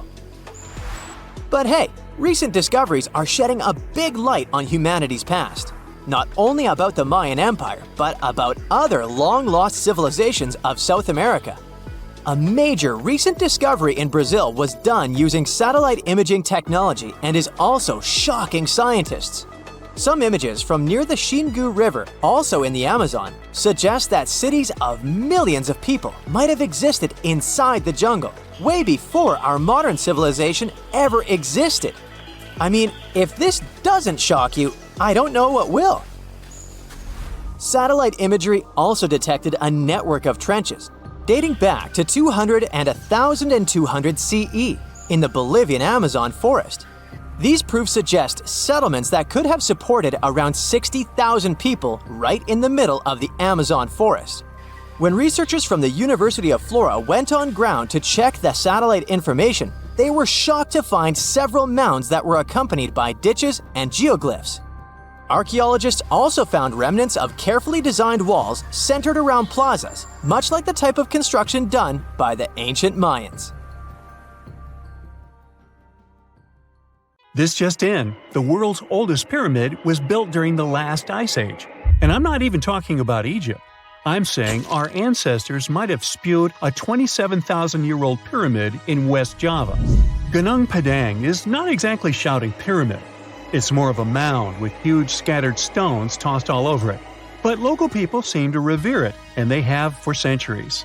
It wasn't until recently that the Indonesian authorities decided to excavate a bit deeper to see what all the fuss was about.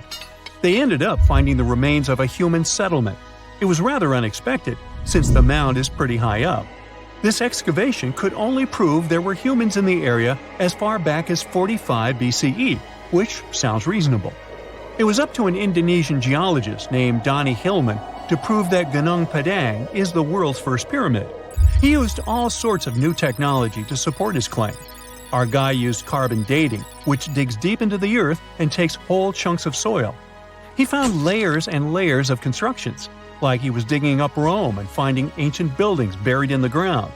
His research proved that there had been caverns and even rooms down there, which could only mean one thing: humans.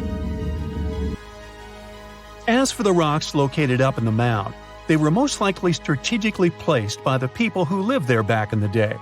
They needed a place to meditate, so they arranged things in a harmonious way.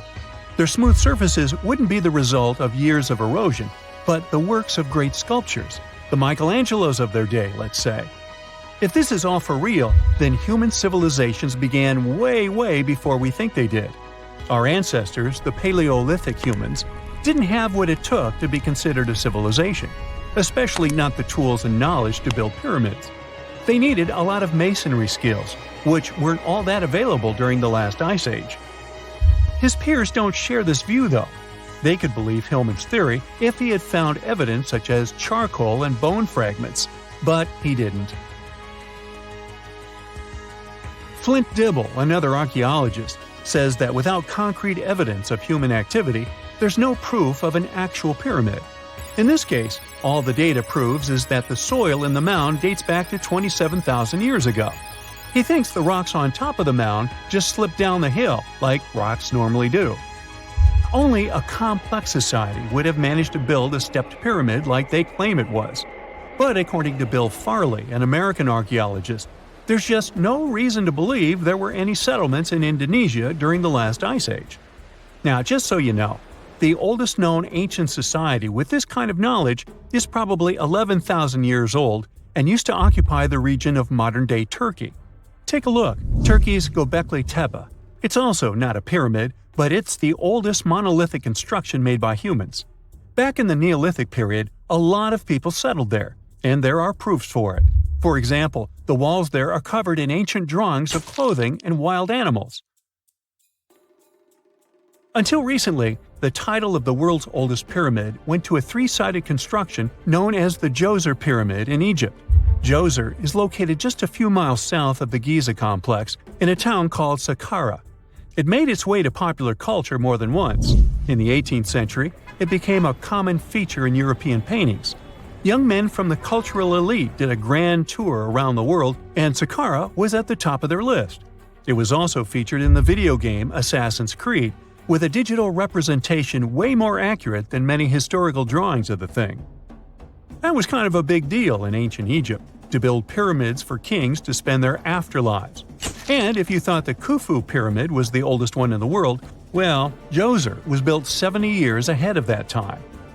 The development of new technology has allowed archaeologists to make groundbreaking discoveries, and a new, or should I say ancient pyramid in South America might win the title in dispute.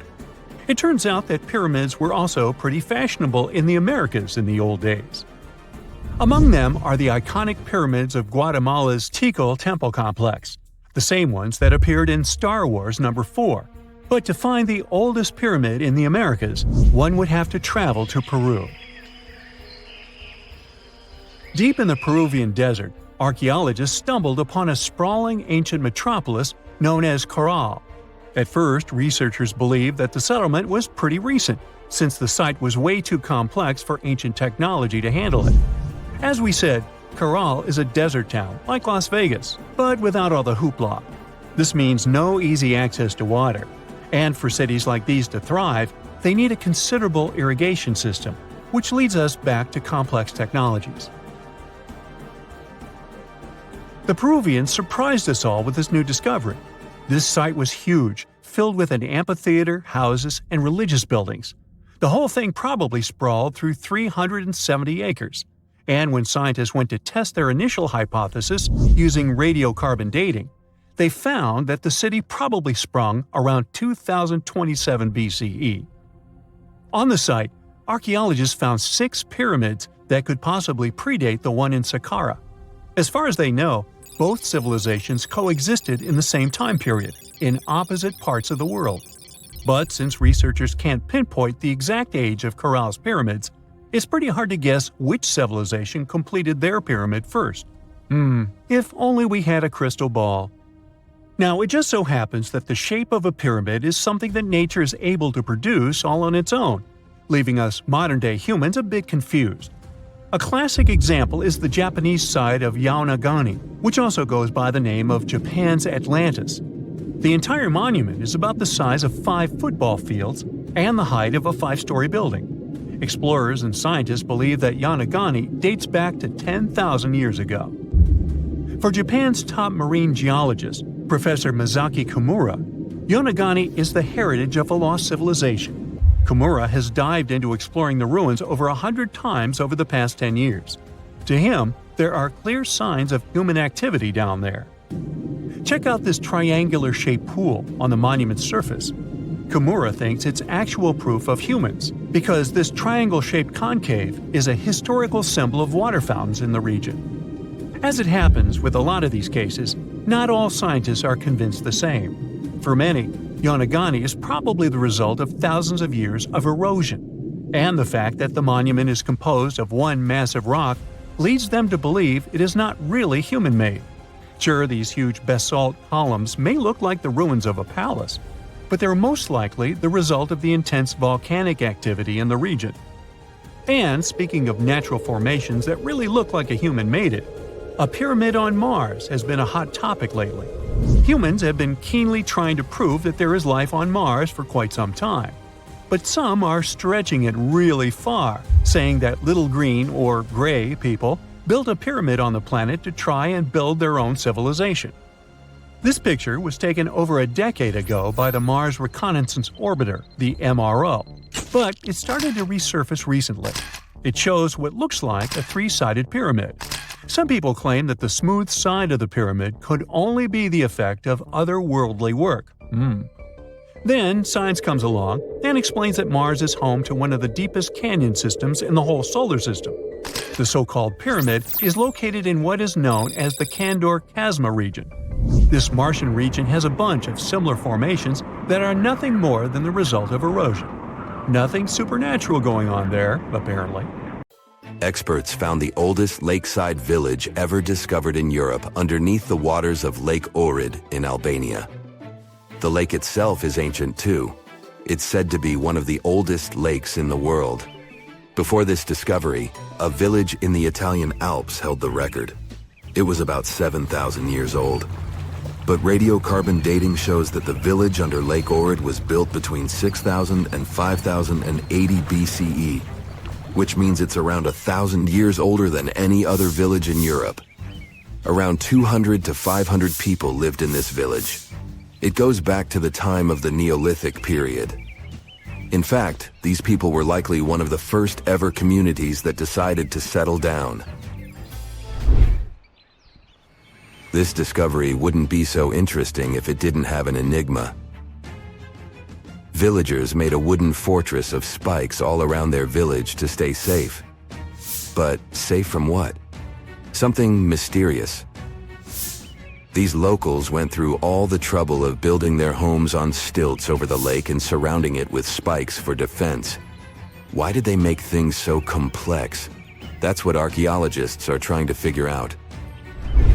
Are there any other unusual settlements? Sure thing. For example, Göbekli Tepe. This place takes us back to the very beginning of permanent settlements. It also makes us question everything we thought we knew about how organized societies started. It seems like the fellas who lived there were into something pretty special, like rituals or hanging out together as a community.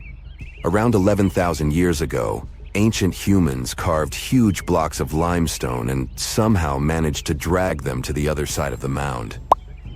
These blocks were like canvases painted with images of animals and people.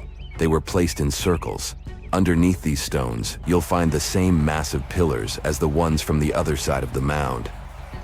Around 250 of these pillars hang out on the surface, and researchers also found around 60 of them during the dig. These are like messages from the past, telling us about people who once lived here and the stuff they were up to. These findings challenge traditional timelines and interpretations of early human society. While Göbekli Tepe has gained popularity among tourists, there's another site nearby, Karahan Tepe. It remains lesser known, but equally significant. Both sites challenge the belief that animal farming led to settled life. In fact, it appears people became sedentary first, and then they started animal domestication. They also question the traditional idea that organized societies followed the development of agriculture.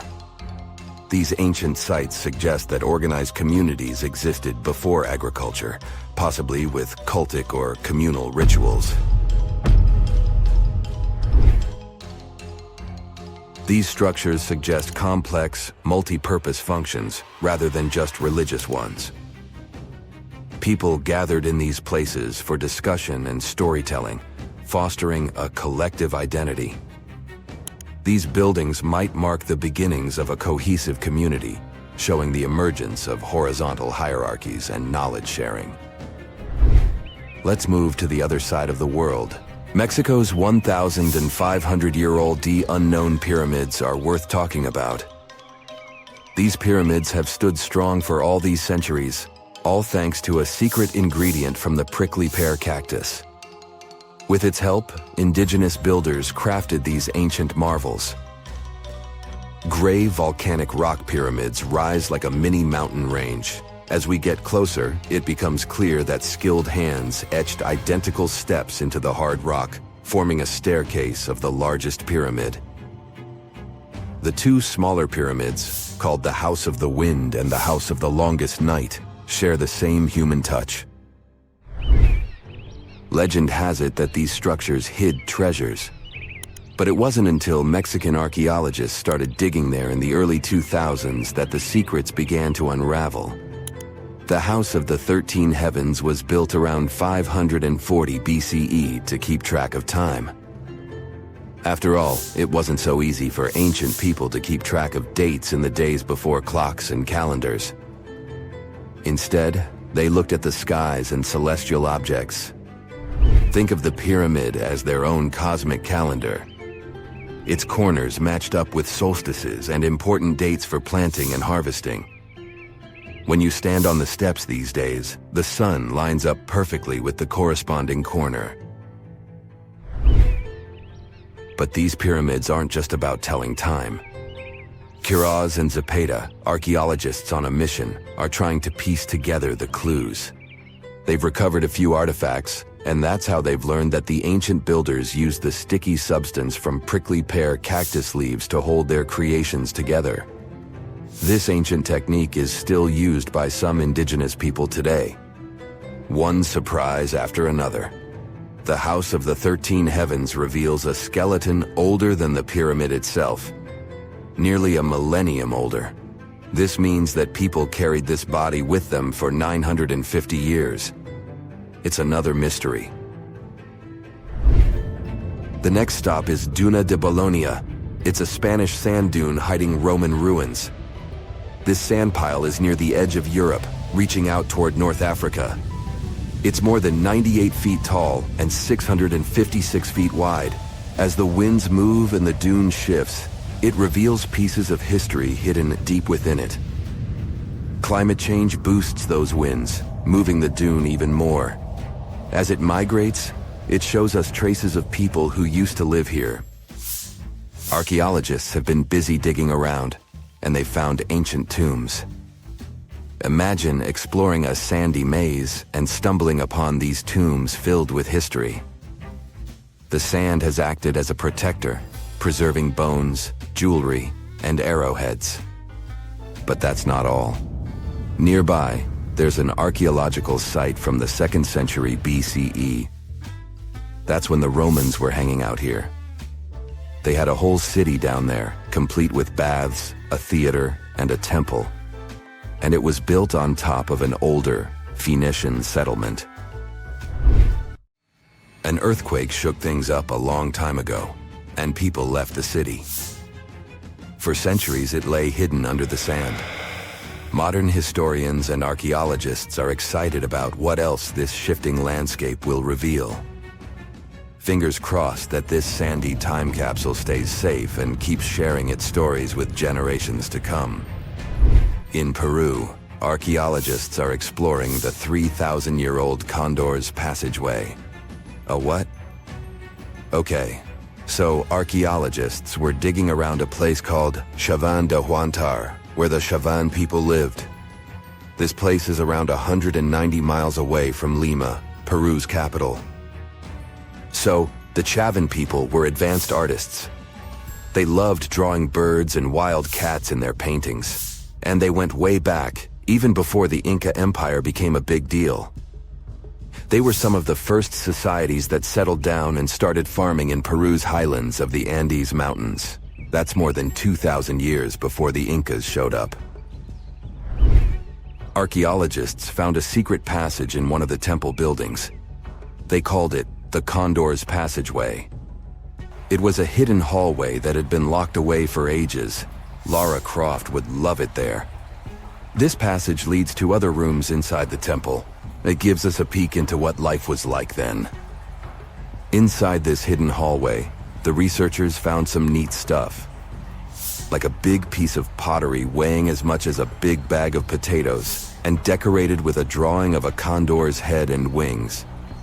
The condor, by the way, is a power symbol for the ancient Andeans. Archaeologists also found some pottery. All of this stuff was discovered in May 2022 when the entrance to the hidden passage was finally opened. Pretty new. The temple complex where they found these ancient items has other structures, like terraces. And there's still more to uncover. The tricky thing is going forward in these hidden passages. The archaeologists had to send in cameras mounted on robots to explore them first. They didn't want to risk messing up the ancient building or, getting stuck in there. Let's wait and see what else they'll uncover. If you come across a well in Portugal, resist the temptation to gaze into its depths. The inverted tower in the enigmatic city of Sintra sends chills through those who encounter it as it spirals down a daunting 88 feet into the underground. It certainly wasn't designed to collect water, yet its true purpose remains a closely guarded secret. Dating back to around 1904, this well could have been involved in a mysterious initiation tradition from the Knights Templar. The Templars had faded into history almost 6 centuries before the construction of this pit, but their enigmatic traditions were revived by later generations. So one theory says that candidates seeking to join the group back then had to confront their deepest fears by facing this well, descending its spiral staircase blindfolded. When they reached the bottom of the inverted tower, they removed their blindfolds and were faced with this frightening sight. The only way out of this dark labyrinth was to keep looking up and following the light. Now imagine yourself browsing the shelves of a used bookstore until you find a book with an alphabet you've never seen before. You decide to use an image translation app but find no matches. Intrigued, you buy the book. Then you show it to your friends and family, but nobody recognizes that alphabet. Rare book dealer Winfried Vonnig probably experienced the same frustration back in 1912, when he acquired what would later become the most enigmatic book in the world.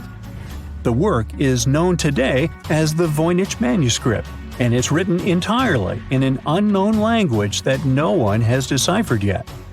The pages of this 15th century codex are filled with botanical drawings, but these aren't typical daisies or roses. In fact, they don't resemble any plant species that we know of. What makes things even stranger is the illustrations of unfamiliar constellations and women swimming in green baths. Delving deeper into the realm of mysterious texts, we set off on a journey to the Qumran Caves near the Salt Sea in the Middle East. In 1952, a team of archaeologists stumbled upon 2 scrolls made of highly oxidized copper at the site. Unrolling them was a major challenge, so they decided to cut the scrolls into 23 parts to investigate them. Imagine their surprise to see Hebrew words like gold and silver popping up. But no, it wasn't an ancient invoice. It was more like a treasure map, pointing the way to over $1 million. Unfortunately, the treasure was never found.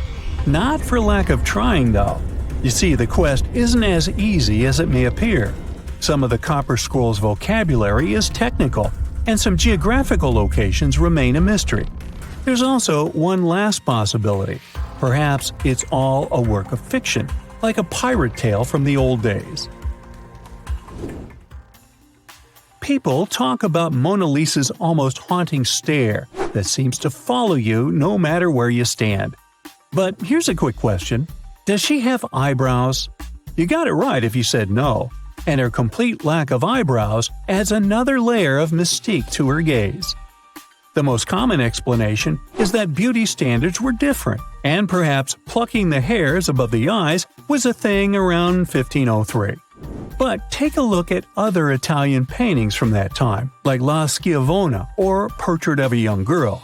Yep, eyebrows. So, not everyone was entirely pleased with this theory, like French inventor Pascal Cotte. He spent 3,000 hours analyzing scans of the painting to dig through all the layers of Leonardo da Vinci's masterpiece. Now he claims that the Mona Lisa once had eyebrows, but they disappeared over time due to cleanings and restorations. Some historians, however, still question his findings, which means that Mona Lisa's style, or lack of it, remains an unsolved mystery. So, you decide to travel to Rio de Janeiro, and everyone tells you that Sugarloaf Mountain is a must-see. When you spot the mountain from a distance, you realize that the stone has a cavity. But around noon, the whole view changes. The shadow in that cavity takes the shape of a bird, an ibis to be precise. A local legend links this bird shape to the ancient Egyptian deity Thoth, as if the ancient Egyptians once visited Rio de Janeiro and were somehow inspired by the natural phenomenon. But it's probably just a big coincidence. I mean, literally. The real mystery, however, lies in the waters around Sugarloaf Mountain. In the 80s, archaeologist Robert Marks got a tip from locals about a treasure hidden beneath Guanabara Bay. He dove in and found quite a few Roman amphorae. You know, those ancient vases with two handles? His discovery could potentially provide evidence of a Roman shipwreck that might have reached Brazil 17 centuries before the Portuguese even set foot there. However, he couldn't proceed with his research, and to this day, the idea of the Roman presence on Brazil's coast remains uncertain. The true location of Cleopatra's tomb isn't the only ancient Egyptian mystery. Many secrets are carved into the walls of ancient structures, like in the Temple of Seti I. Take a close look at this hieroglyph, and you'll notice that it resembles a modern-day helicopter. Look to the right, and you'll see an engraving that looks like a submarine. Odd, right? The most reasonable explanation for this has to do with the legacies of different rulers. When a new pharaoh came to power, they had their own hieroglyphs added over the original ones. But this is still a topic of debate, as some Egyptologists believe that these mysterious hieroglyphs may represent some kind of ancient technology. The same applies to the Dendera light. The image found in the underground passageway of the Hathor Temple is a subject of significant controversy in Egyptian history. Some researchers suggest that the inscription simply represents a rising sun, while others interpret it as evidence of some kind of modern lighting system. And it does indeed resemble Crookes' tube, one of the early experiments with electrical discharges. Although there's no concrete evidence of ancient Egyptians having modern electricity, some historians believe that this theory could help explain why many discovered tombs don't have any residues left behind from the use of oil lamps or candles. A lot has been said about the mysterious pyramids of Egypt, but many people tend to forget that other inexplicable structures had already existed even before them. Our next stop takes us to Turkey. The top of a hill known as Göbekli Tepe, near the city of Urfa, holds an ancient secret. It features more than 20 circular stone enclosures dated back over 11,000 years. Many of these have heavily carved stone T-shaped pillars adorned with eerie human figures with folded hands.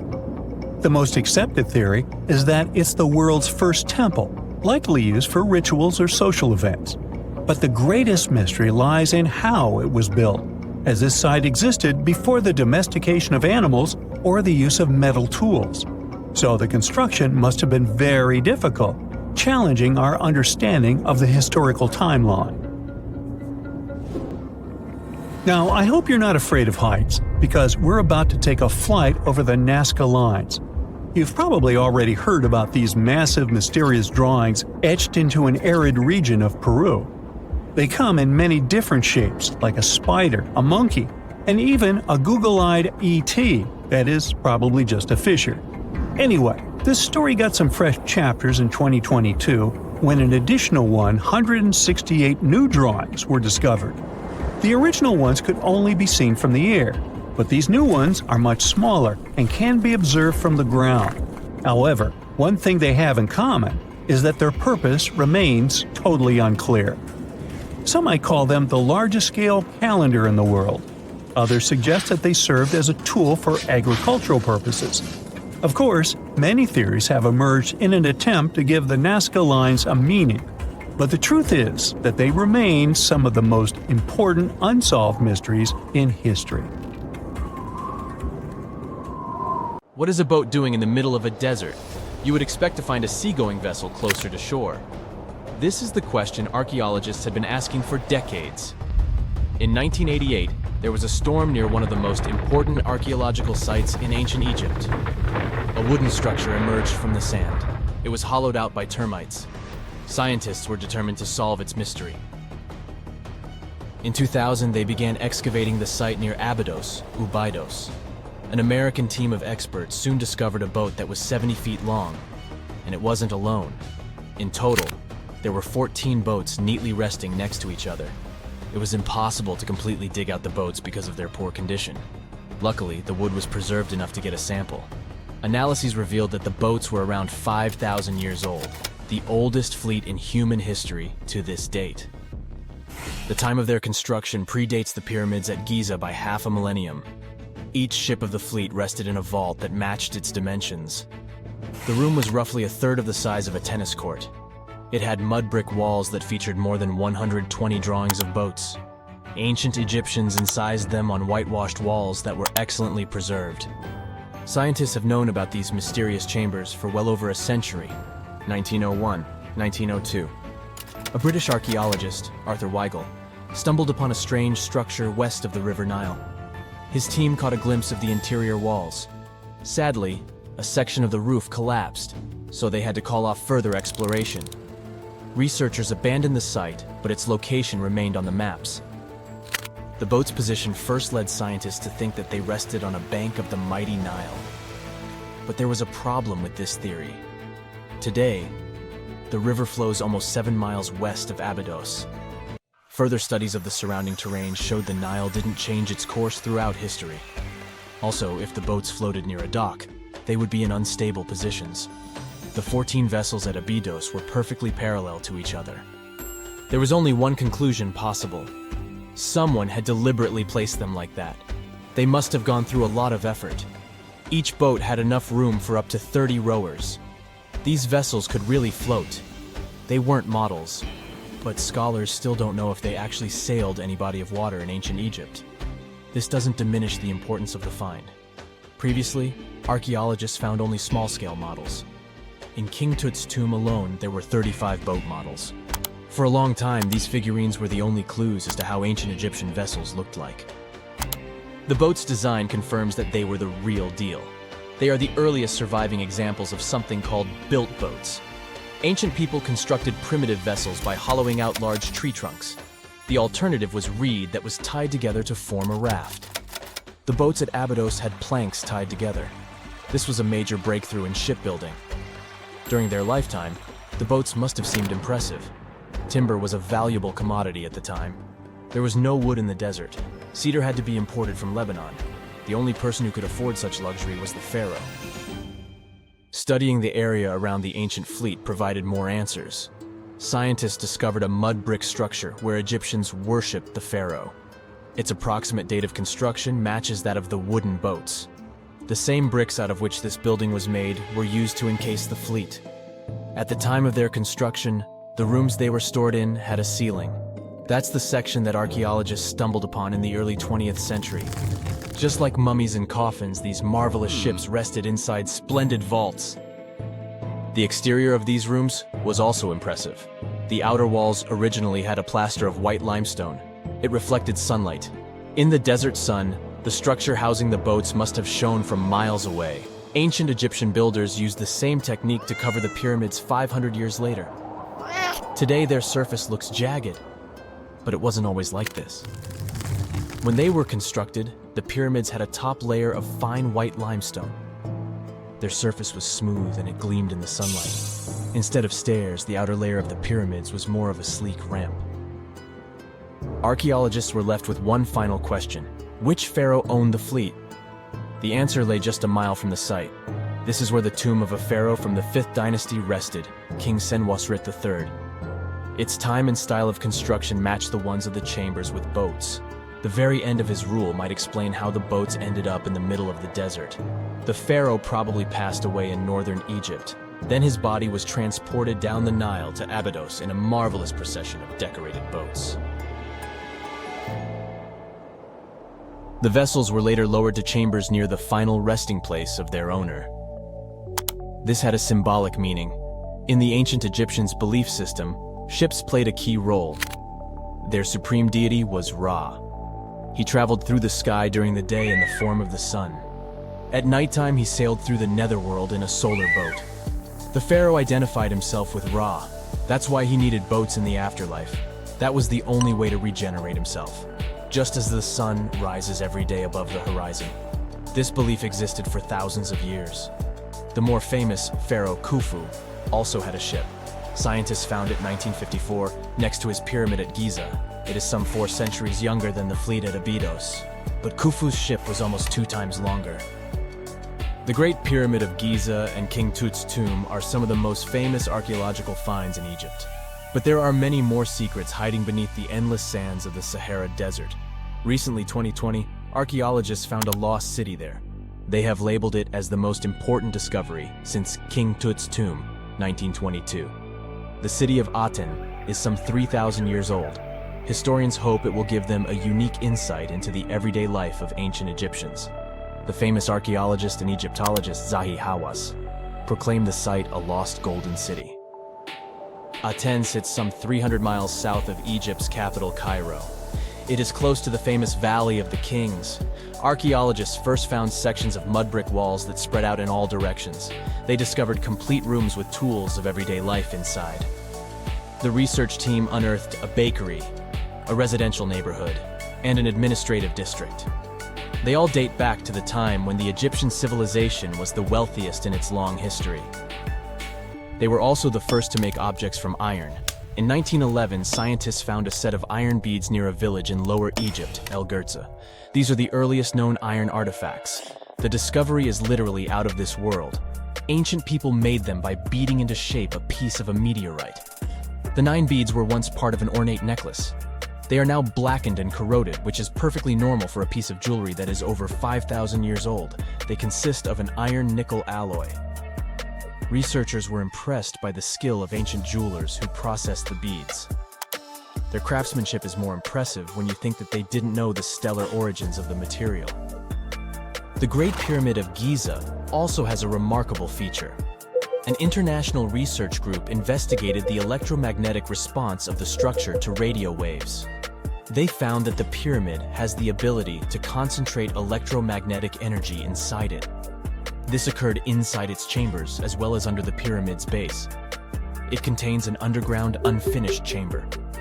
It seems that the electromagnetic response is connected with the properties of limestone, the Great Pyramid's main building material. The research results might have a practical application. The way solar cells and nanosensors function could be improved by this remarkable find. What is a boat doing in the middle of a desert? You would expect to find a seagoing vessel closer to shore. This is the question archaeologists have been asking for decades. In 1988, there was a storm near one of the most important archaeological sites in ancient Egypt. A wooden structure emerged from the sand. It was hollowed out by termites. Scientists were determined to solve its mystery. In 2000, they began excavating the site near Abydos, Abydos. An American team of experts soon discovered a boat that was 70 feet long, and it wasn't alone. In total, there were 14 boats neatly resting next to each other. It was impossible to completely dig out the boats because of their poor condition. Luckily, the wood was preserved enough to get a sample. Analyses revealed that the boats were around 5,000 years old, the oldest fleet in human history to this date. The time of their construction predates the pyramids at Giza by half a millennium. Each ship of the fleet rested in a vault that matched its dimensions. The room was roughly a third of the size of a tennis court. It had mud brick walls that featured more than 120 drawings of boats. Ancient Egyptians incised them on whitewashed walls that were excellently preserved. Scientists have known about these mysterious chambers for well over a century. 1901, 1902. A British archaeologist, Arthur Weigel, stumbled upon a strange structure west of the River Nile. His team caught a glimpse of the interior walls. Sadly, a section of the roof collapsed, so they had to call off further exploration. Researchers abandoned the site, but its location remained on the maps. The boat's position first led scientists to think that they rested on a bank of the mighty Nile. But there was a problem with this theory. Today, the river flows almost 7 miles west of Abydos. Further studies of the surrounding terrain showed the Nile didn't change its course throughout history. Also, if the boats floated near a dock, they would be in unstable positions. The 14 vessels at Abydos were perfectly parallel to each other. There was only one conclusion possible. Someone had deliberately placed them like that. They must have gone through a lot of effort. Each boat had enough room for up to 30 rowers. These vessels could really float. They weren't models, but scholars still don't know if they actually sailed any body of water in ancient Egypt. This doesn't diminish the importance of the find. Previously, archaeologists found only small-scale models. In King Tut's tomb alone, there were 35 boat models. For a long time, these figurines were the only clues as to how ancient Egyptian vessels looked like. The boat's design confirms that they were the real deal. They are the earliest surviving examples of something called built boats. Ancient people constructed primitive vessels by hollowing out large tree trunks. The alternative was reed that was tied together to form a raft. The boats at Abydos had planks tied together. This was a major breakthrough in shipbuilding. During their lifetime, the boats must have seemed impressive. Timber was a valuable commodity at the time. There was no wood in the desert. Cedar had to be imported from Lebanon. The only person who could afford such luxury was the pharaoh. Studying the area around the ancient fleet provided more answers. Scientists discovered a mud brick structure where Egyptians worshipped the pharaoh. Its approximate date of construction matches that of the wooden boats. The same bricks out of which this building was made were used to encase the fleet. At the time of their construction, the rooms they were stored in had a ceiling. That's the section that archaeologists stumbled upon in the early 20th century. Just like mummies and coffins, these marvelous ships rested inside splendid vaults. The exterior of these rooms was also impressive. The outer walls originally had a plaster of white limestone. It reflected sunlight. In the desert sun, the structure housing the boats must have shone from miles away. Ancient Egyptian builders used the same technique to cover the pyramids 500 years later. Today, their surface looks jagged, but it wasn't always like this. When they were constructed, the pyramids had a top layer of fine white limestone. Their surface was smooth and it gleamed in the sunlight. Instead of stairs, the outer layer of the pyramids was more of a sleek ramp. Archaeologists were left with one final question. Which pharaoh owned the fleet? The answer lay just a mile from the site. This is where the tomb of a pharaoh from the 5th dynasty rested, King Senwosret III. Its time and style of construction matched the ones of the chambers with boats. The very end of his rule might explain how the boats ended up in the middle of the desert.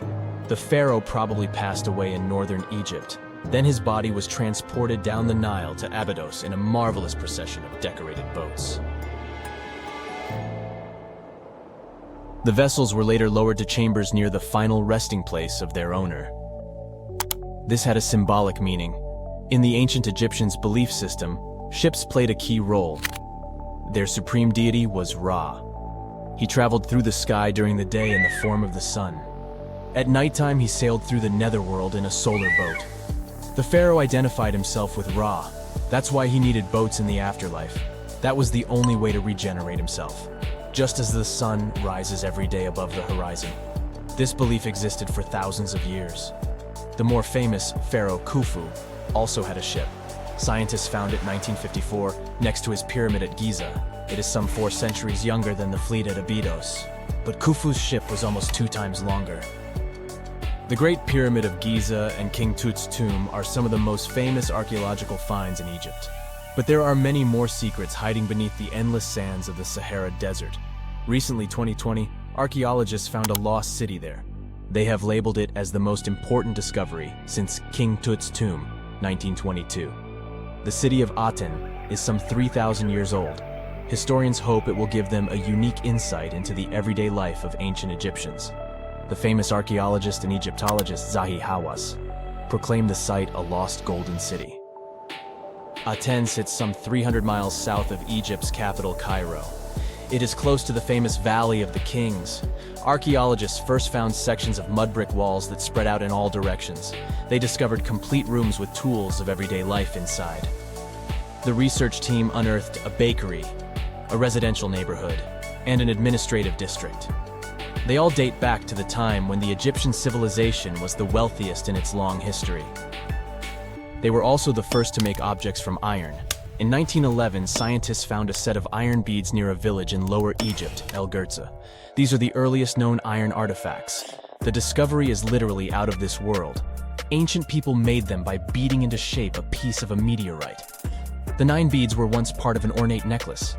They are now blackened and corroded, which is perfectly normal for a piece of jewelry that is over 5,000 years old. They consist of an iron-nickel alloy.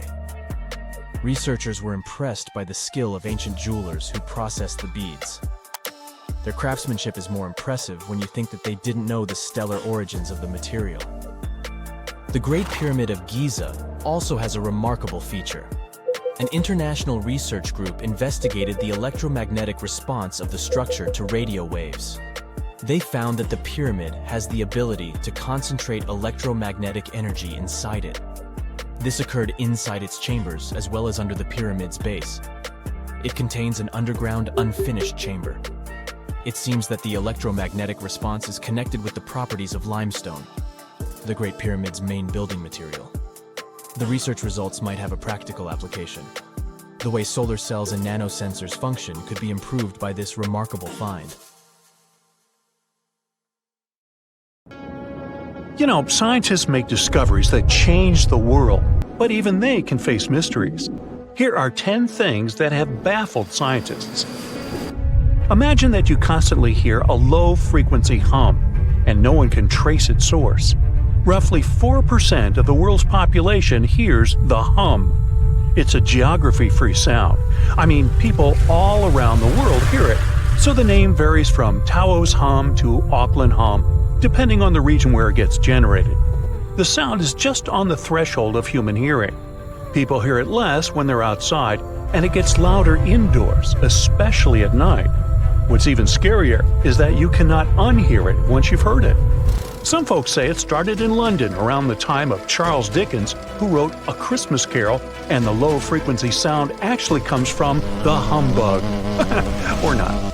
Actually, the earliest cases were recorded in Bristol, UK, dating back to the mid-1970s. Scientists have various theories about where the hum comes from and why only some people can hear it, yet they don't have a clear answer. It could occur when ocean waves move along the ocean floor. They shake the Earth when they collide with continental shelves. Or this might be happening because of volcanic eruptions and earthquakes. Oh, and how about ultra-low frequency radio signals used to communicate with submarines or even 5G? Upsweep is another type of unidentified sound. It was discovered in 1991 in the Pacific Ocean. The sound is high enough to be recorded throughout the ocean. Scientists theorize that the sound could be related to underwater volcanic activity. Interestingly, the volume of the sound has been diminishing compared to its volume when it was first discovered, yet it still can be detected. Plus, it's seasonal. It reaches its highest volume in spring and fall. Is it related to seasonal changes? No one really knows for sure. The next mysterious thing is a cone-shaped monument found in the Sea of Galilee in Israel. This monument was discovered accidentally by sonar scanning in 2003, but the findings were published only in 2013. The monument weighs 60,000 tons. It was once submerged by rising waters. Archaeologists say the monument is enigmatic because they can't figure out where it's from. They don't know what it's connected to or its function. So this big and unusual thing remains a mystery. Now let's move to Göbekli Tepe, Turkey. This place offers you one of the most archaeologically significant sites in the world. Why is it important? Well, it has massive carved stones about 11,000 years old. To put it in perspective, they're 6,000 years older than Stonehenge. Ancient people placed these stones before they began farming or crafting metal tools or pottery. So the existence of this place goes against the chronology of civilization we're familiar with, where people farmed first and built second.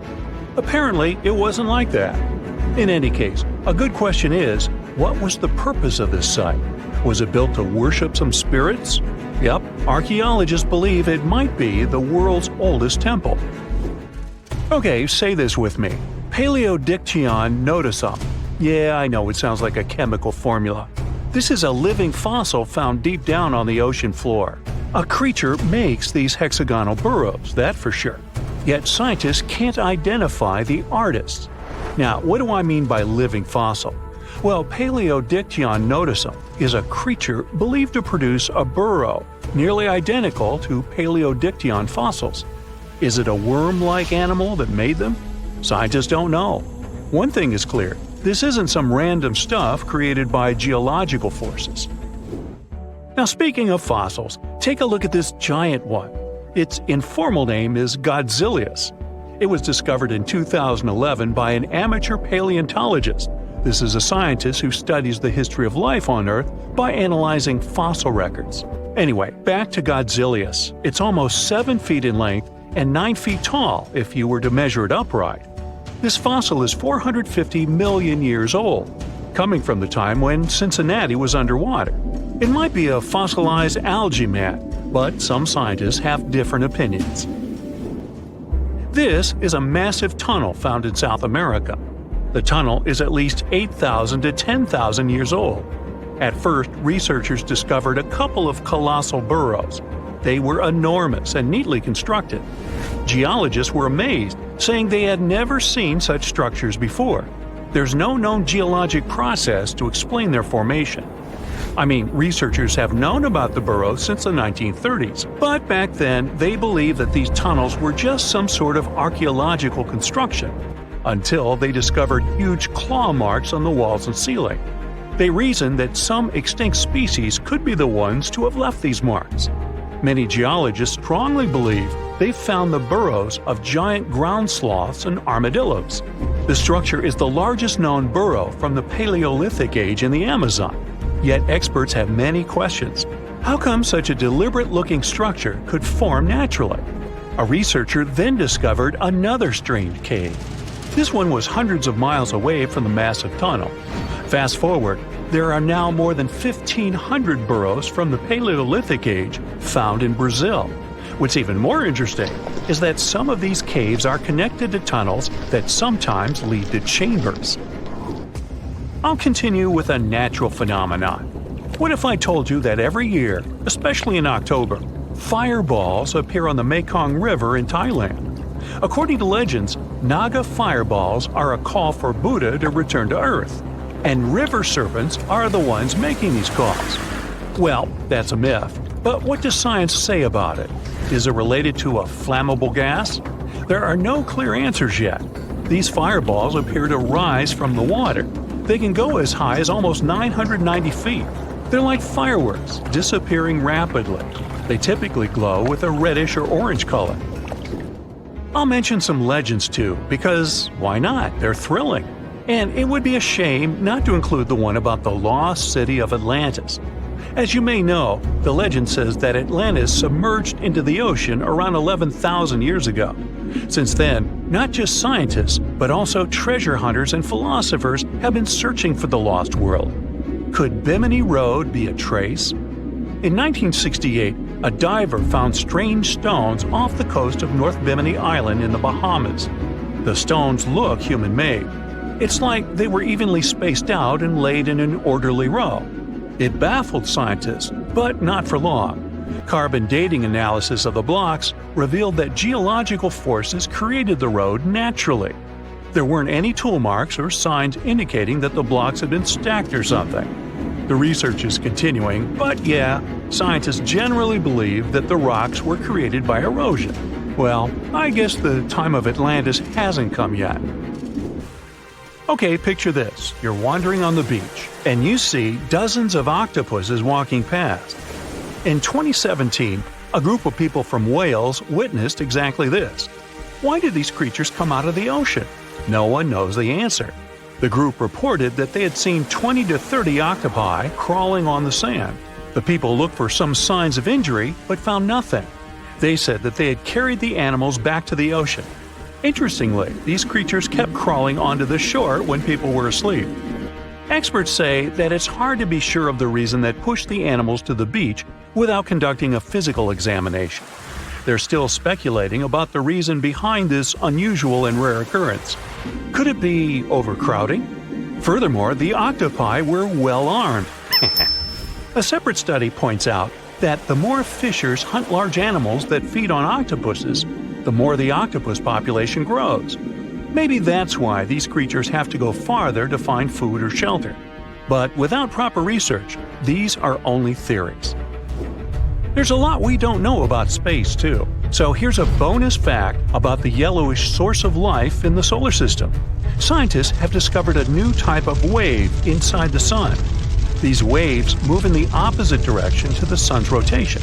Plus, they move super fast, so fast that it's beyond our understanding. Researchers have different theories about the function of the waves. If they figure out their role, this could give them additional insight into the processes happening inside the sun. And yes, the octopi were well armed. Researchers have found almost 1,000 previously hidden Maya settlements in the tropical lowlands of what is now northern Guatemala. They did it with LiDAR, light detection and ranging lasers, which they used to scan areas from the air. The region we're talking about is pretty vast. All those structures and buildings they saw over there stretch across about 650 square miles. And these spots were supposedly occupied thousands of years ago. It seems all these structures were pretty densely packed, so people lived close to each other. They had at least 417 ancient villages, towns, and cities where they could identify boundaries. These structures and buildings were actually a part of a state that looked like a kingdom. Some of these settlements were built as sports courts, civic, ceremonial, and religious centers, and residential homes. There were also massive palaces, platforms, dams, pyramids, and causeways across that area. People who lived there also had reservoirs where they collected water. So, they needed the power to organize thousands of specialists and workers. And they also needed many skilled people to build such structures without the technologies we have today. They needed lime producers, architects, mortar and quarry specialists, lithic technicians, those who took care of legal enforcement, and other important roles to establish the true community. This cool laser scanning system researchers used while exploring this area can even penetrate very dense ecosystems and vegetation. The light bounces off different surfaces and then creates a digitally reconstructed map. This map is based on how much time it takes for the pulses to get back to a receiver. So, with this laser system, they discovered there were also lowlands for agriculture. So why exactly did the Maya settle in this region? It was a specific area. Plus, it was hard to build such an amazing kingdom in a tropical rainforest climate. Back in the old times, ancient peoples had mostly inhabited areas in drier climates. Over there, they would build water resources, which were some sort of the basis of society and a source of life. An example of this is Teotihuacan of Highland Mexico, although they did have a couple of navigable rivers they could use for transport and trade. But these rainforest areas had their advantages too. The Maya used natural resources like limestone, which was their primary building material, salt, and the volcanic rock obsidian, which they used for different tools. Also, they managed to find enough dry land to live and build homes there. The lowlands were seasonal swamps called bajos, and they were perfect for agriculture because of the fertile soil. Generally, the Maya built settlements that could endure rainy periods too. They were ready for different circumstances, including flood and drought, which is something you could see in how they built houses. Their architecture was also one piece of evidence that showed their community was like a centralized kingdom-like state, which shows they stuck together through tough times. The Mayan Empire was very powerful, and it reached its peak about the 6th century CE. They were excellent at pottery, agriculture, writing, mathematics, and calendars. They were the ones who created complex calendar systems, such as the calendar round, which is based on 365 days. Although some believed the Mayan calendar predicted December 21st, 2012 would be the end of the world, it was just a coincidence with the end of a certain full cycle. They would call it the long count calendar, and it lasts 5,125 years. The Mayan people left behind an impressive amount of astonishing architecture and symbolic artwork. Most of their stone cities ended up abandoned by 900 CE. No one still knows why the Mayan civilization in that area collapsed, although there are some theories. Some think that by the 9th century, these people had exhausted the resources around them to the point that they could no longer feed and sustain such a big population. Others believe some city-states didn't get along that well, so they broke down the traditional system of power they used to have. Some say it was all because of a very long period of drought. It could be a combination of all these factors, though. But one Mayan city, located on an island, even survived until the 17th century. It was long after the rest of the Mayan civilizations had been destroyed or abandoned. If you're a traveler, you might know the town by its modern name, Flores. Scientists believe about 2,000 people lived there. The earliest Maya people were farmers. They cultivated crops like beans, squash, corn, and cassava. As they had many interesting ingredients, they created hundreds of cool recipes. Many of those are still present even today. For example, in modern Mexican cooking. And especially popular are papayas, cacao, avocados, squash, pineapples, chili peppers, beans, and so on. Even though the Maya mostly practiced a kind of primitive type of slash-and-burn agriculture, there is also evidence of them using some more advanced farming methods, like terracing and irrigation. And they were big chocolate lovers. More than 3,500 years ago, the Olmecs of Mesoamerica probably turned out to be the first to realize that it takes some work for us to get such a cool thing as chocolate. But the Maya were the ones who turned it into a true form of art. Scientists found out about it when they found cacao in Mayan pottery. Their chocolate would be mixed with honey, water, cornmeal, and chili peppers. That's how you get a spicy, savory, hot chocolate beverage you can try even today in Mexico and Central America. Also, they used written language in their books. Their paper was made from fig tree bark, and using strips of that paper, they created a large library of books. Books made of this material are called codices, and 4 of these can still be found today. Sadly, many books were lost over time because of the humid climate or some human factors. The classic Maya built a bunch of palaces and temples that had a stepped pyramid shape. They decorated them with inscriptions and reliefs, which have earned them the reputation of being incredible artists of Mesoamerica. For the Mayans, flat foreheads were the most desirable thing on someone's face.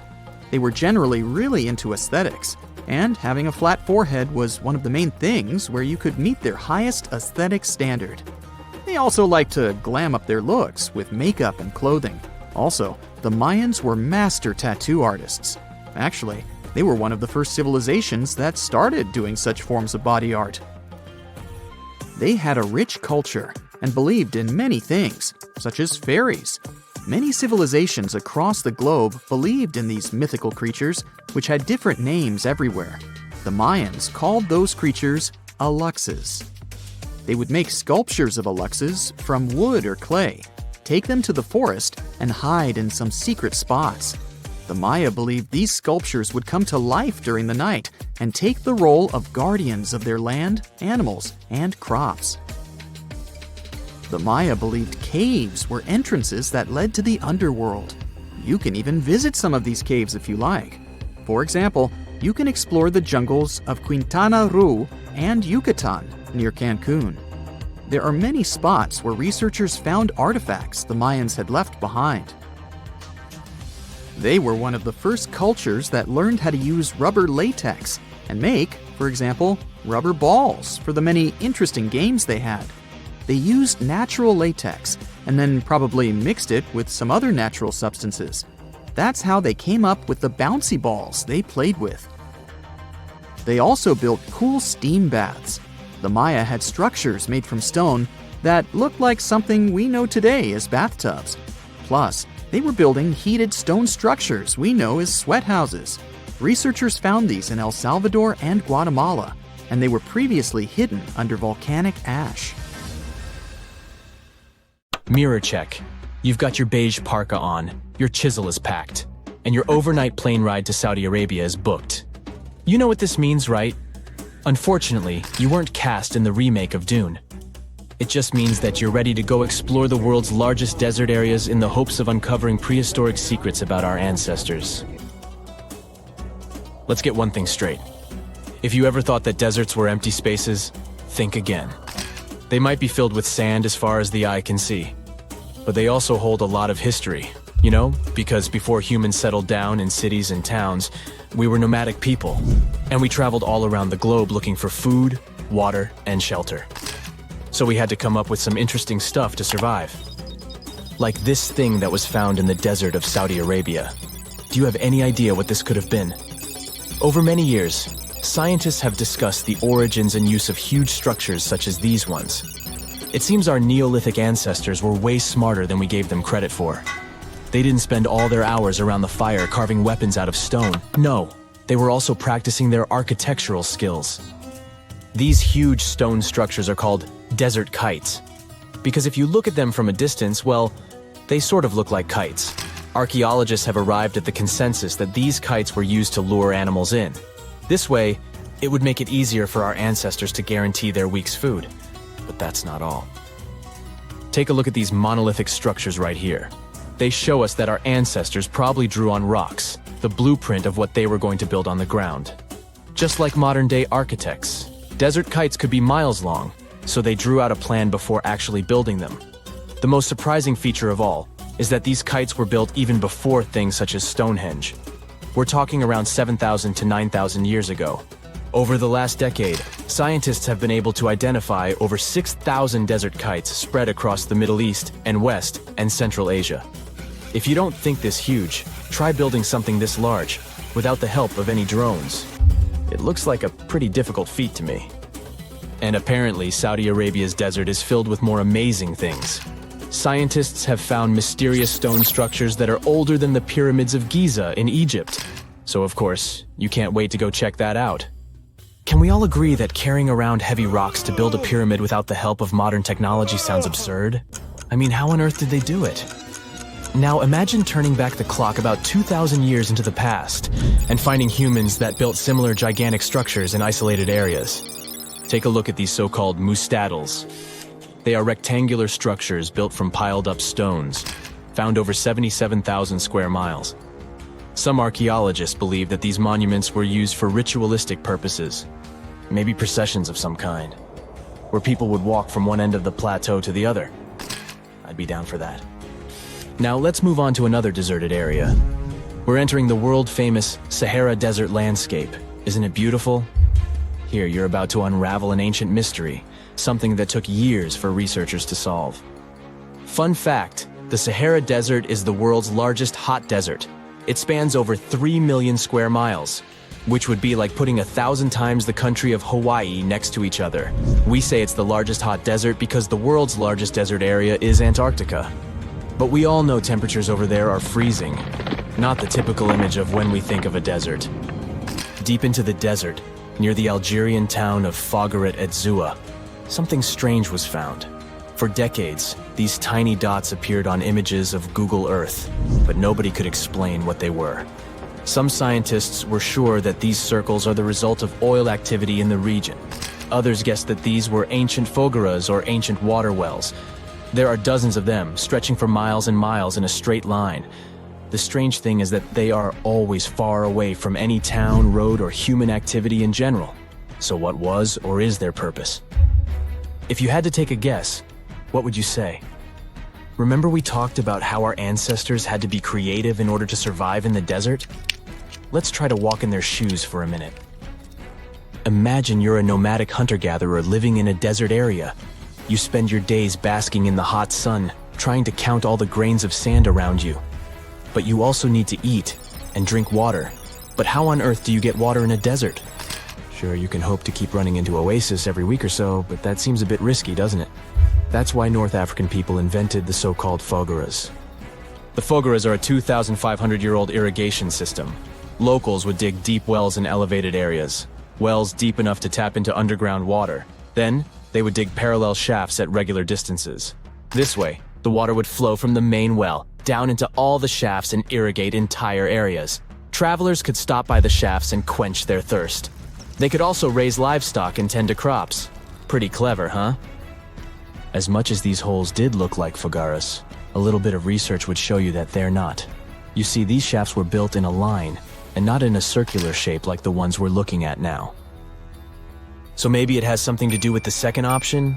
Maybe these desert holes were related to oil activity in the region? Let's have a look at the holes up close and personal. From Google Earth, they don't seem that big, but in real life, they are huge craters. The tip to uncovering what they are is hidden beneath the sand.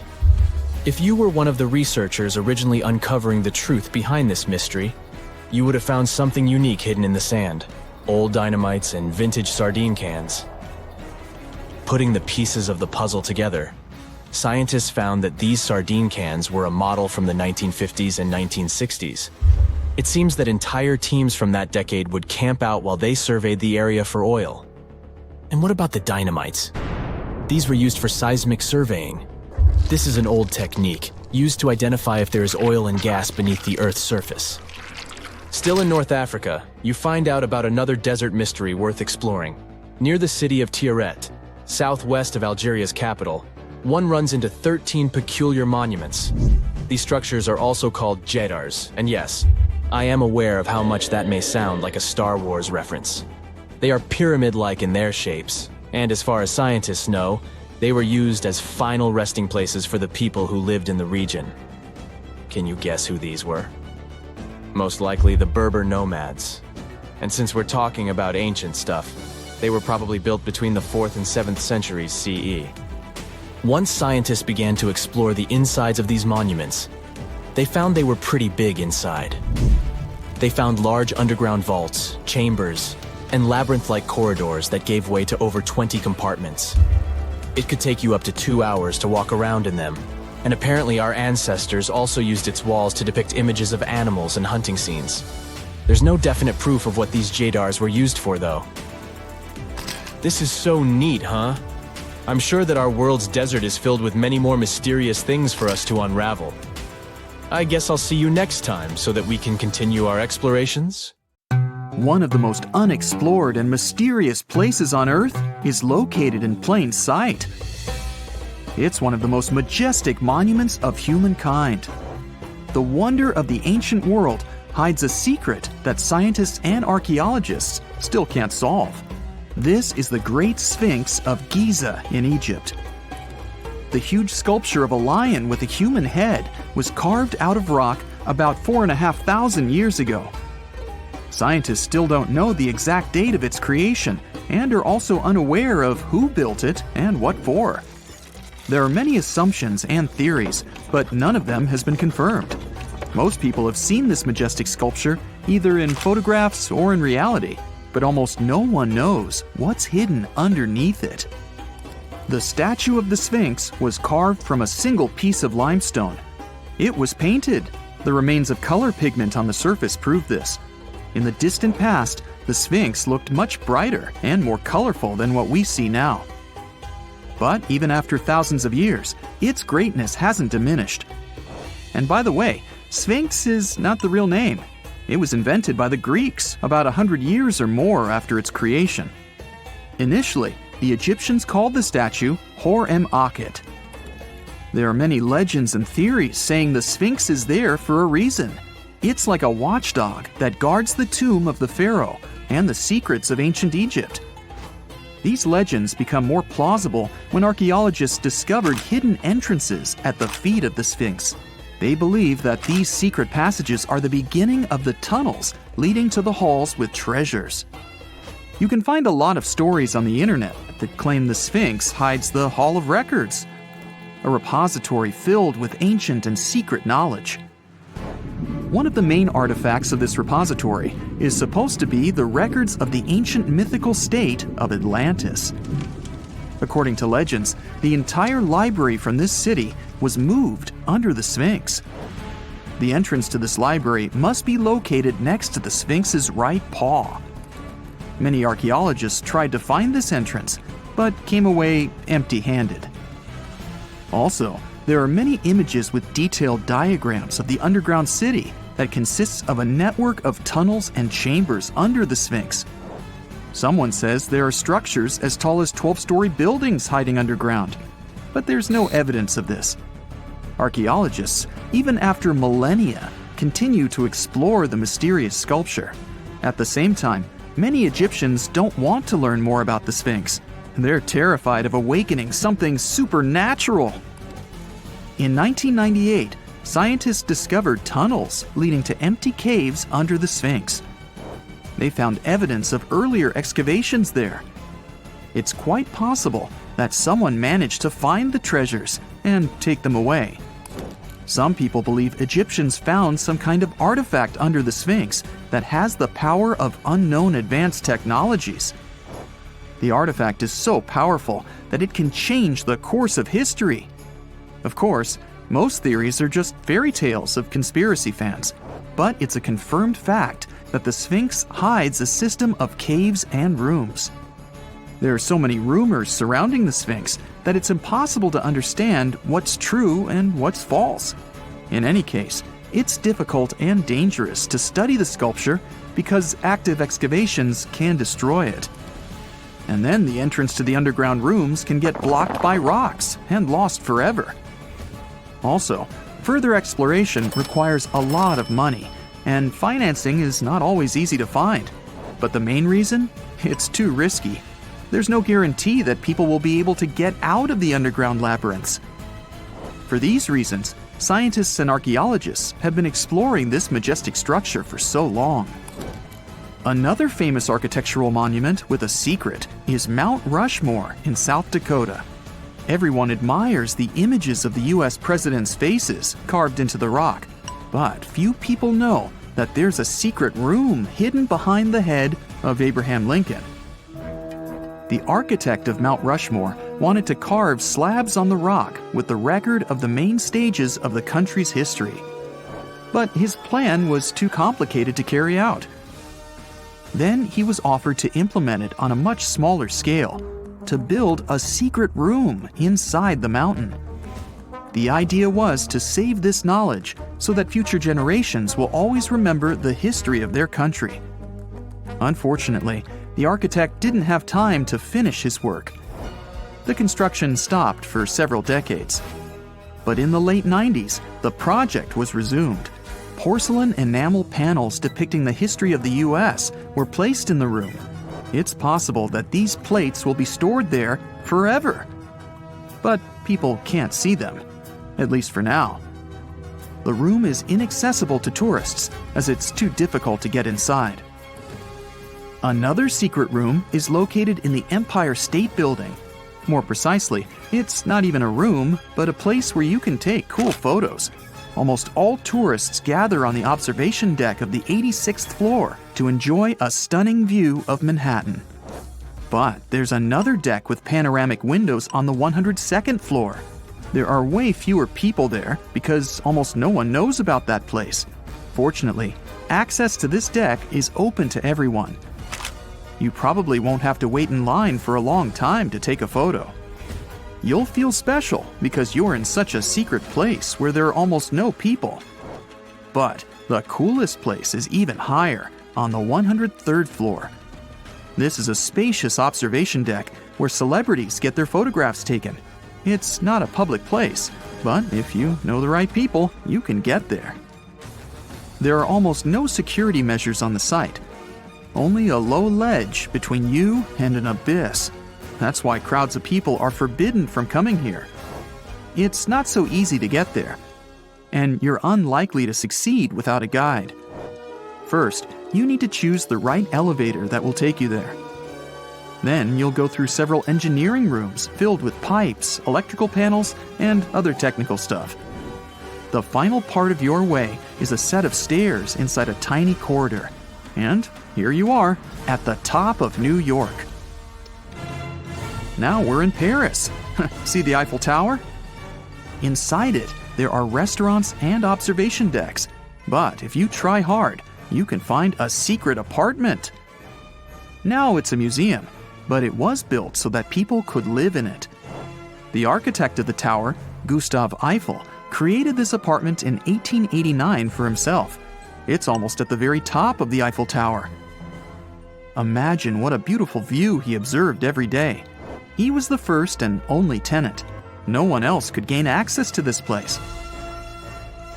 When the architect passed away, the apartment remained empty for a long time. Only recently, they restored it and turned it into a museum. Inside, the epoch of the last century is recreated. They even put wax figures of Gustav Eiffel, his daughter, and the American inventor Thomas Edison inside the room. This place is filled with an endless stream of passengers, office workers running late, visitors from other cities, noise, and train whistles. At Grand Central Station in New York, among all these sounds, you can hear the sound of a ball hitting a racket, if you're in the right place. A real tennis court is hidden inside New York Central Station. It belongs to a tennis club that arranges corporate games for employees of many companies. The club was opened in the 60s. Now we're moving to London, Charing Cross Road. It isn't easy to find one secret place here. To do this, you need to look carefully at your feet. Do you see these sewer grates in the asphalt? Inside them, you can notice two signs with the name Little Compton Street. Yeah, there's another street right below you. It disappeared from all maps at the end of the 19th century. Charing Cross Road was built over it.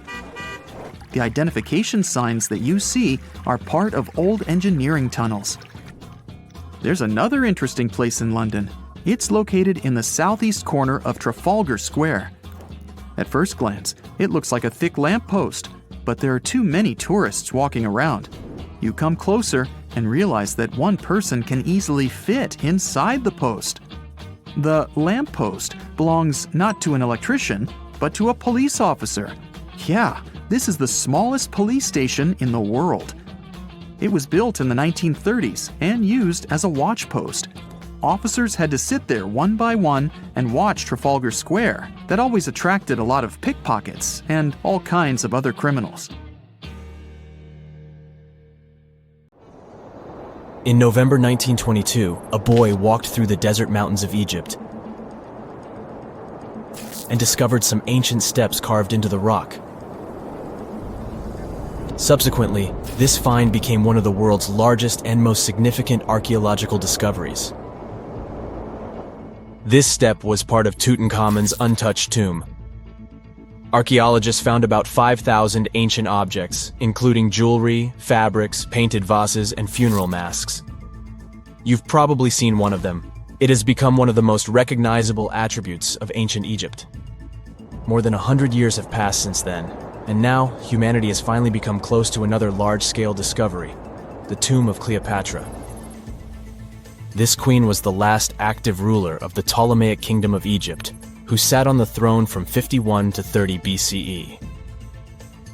There are many ancient records about Cleopatra, her reign, and her unusual personality, but until now, no one has discovered the secrets about her passing away in the burial place. So, one archaeologist, Dr. Kathleen Martinez, has been studying ancient records and temples around Alexandria for decades, and concluded that the tomb of the queen should be located under the ancient city of Taposiris Magna, founded in 280 BCE. It was a big city on the northern coast of Egypt, where tens of thousands of people were engaged in trade and industry, and it seems that Dr. Martinez's guesses turned out to be correct. She and a group of archaeologists have discovered a secret underground tunnel near Alexandria, with a length of about 0.8 miles. It was cut into the rock under Taposiris Magna's temple. During further excavations, they found many things that indicate Cleopatra's tomb lies in the tunnel's depths. It's also possible that she is buried there together with the Roman commander, Mark Antony. According to ancient records, Cleopatra and Mark Antony loved each other and together opposed the Roman Senate, which declared Antony a traitor. The fact that natural disasters have occurred on the territory of Taposiris Magna for thousands of years can complicate the excavations. Earthquakes and floods destroyed the city and possibly flooded its underground tunnels. But archaeologists hope the ancient tomb remains untouched, and that it hides many treasures and records about the royal life of ancient Egypt during the reign of the last dynasty. There's a chance that excavations will go underwater and in the mud. This will require much time and funding, but archaeologists are sure it's worth it. Anyway, it's too early to say that Cleopatra is really buried there, but scientists have found many things in the tunnel that confirm this, including clay pots, dozens of coins with the image of Cleopatra and Alexander the Great, as well as a bust with the image of the Egyptian queen. Cleopatra is still one of the most popular personalities in Egypt, on an equal footing with Ramesses III and Tutankhamun. She inspired many films, paintings, and books, but what made her so popular? She became famous for her inconsistency. She was a beautiful, intelligent ruler who pulled Egypt out of the crisis and made it a prosperous power. Medieval Arabic texts say she knew chemistry, mathematics, and philosophy, and may have written several scientific books. She knew several languages and had excellent diplomatic skills. At the same time, there are many legends that she was a femme fatale who drove many men crazy. However, there's no evidence that her beauty was incomparable. The image of a stunning model was created by Hollywood when it made several films where famous actresses performed the role of Cleopatra. And the Roman Emperor Octavian, the adopted son of Julius Caesar, specially created the image of Cleopatra as an insidious seductress because he was her enemy. Even though she was born in Egypt, Cleopatra wasn't an Egyptian. Her ancestors were Greeks, among whom was one of the generals of Alexander the Great.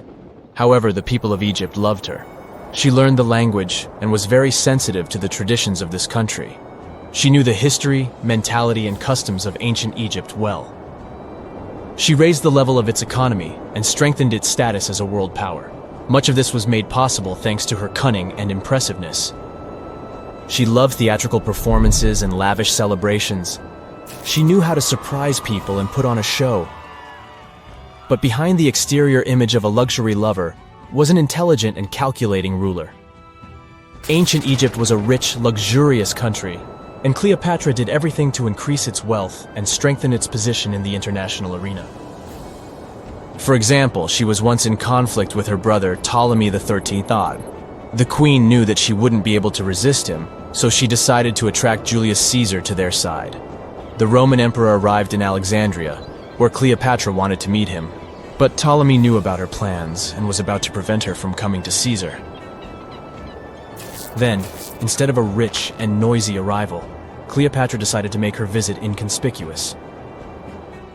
She wrapped herself in a carpet or linen bag the emperor's servants carried into Caesar's private chambers. Cleopatra emerged from the carpet and impressed the Roman emperor with her beauty and determination. As a result, they fell in love with each other and became close allies. After some time, she impressed another influential Roman for diplomatic purposes. She arrived to meet Mark Antony on a golden barge with purple sails and silver oars. Cleopatra was dressed in the image of Aphrodite and sat under a magnificent canopy. Her servants dressed like cupids and were blowing her fan and burning incense. But Cleopatra created such a show for a reason. She knew that Antony revered Greek mythology and considered himself the embodiment of Dionysus. As a result, he was so impressed with this woman that he ended up marrying her. Cleopatra defended her crown, strengthened her alliance with Rome, and bore Antony 3 children. In Egypt, they threw big parties and enjoyed wealth with power. However, the relationship of a high-ranking official with the Egyptian queen caused a scandal in Rome. Octavian was Antony's primary opponent in the struggle for power, so he exploited the situation to darken the competitor's reputation. He used propaganda to make Cleopatra an insidious seductress in the eyes of Roman citizens. He accused Antony of succumbing to her charms. The Roman Senate supported Octavian and declared Cleopatra an enemy. In 33 BCE, this conflict reached a high point when Antony's navy clashed with Octavian's fleet. The latter won and forced his enemy to flee to Egypt with Cleopatra. According to some records, they took refuge near Alexandria. Pursued by the Romans, they hid in one of Cleopatra's palaces and met their end. Some legends say that Cleopatra was an expert in poisons. She provoked a venomous snake, a viper or an Egyptian cobra, to bite her. Also, according to another legend, she pricked herself with a poisonous needle. There's a theory that Cleopatra always carried an ampule with poison inside her hairbrush. And when she was cornered, she soaked the needle with this poison and pricked herself. None of this can be said for sure. Scientists are still trying to find out the truth. Perhaps when they reach Cleopatra's tomb, the world will get more answers about her tragic fate. She is considered the last ruler of Egypt. After her passing, Octavian plundered her palaces and temples and returned to Rome, where he became the main emperor. He successfully ruled the country and expanded its borders. His reign ended when he turned 75. World history would have looked different if Cleopatra and Mark Antony hadn't lost that naval battle. By the way, did you know that more time has passed between Cleopatra's reign and Neil Armstrong's flight to the moon than between the reign of the Egyptian queen and the construction of the Great Pyramid of Giza? Armstrong took a step on the Earth satellite in 1969, 38 years after the birth of Cleopatra. And the construction of the pyramid took place in 2560 BCE. Imagine how long the history of ancient Egypt is. Cleopatra is closer to us in time than to the pyramids.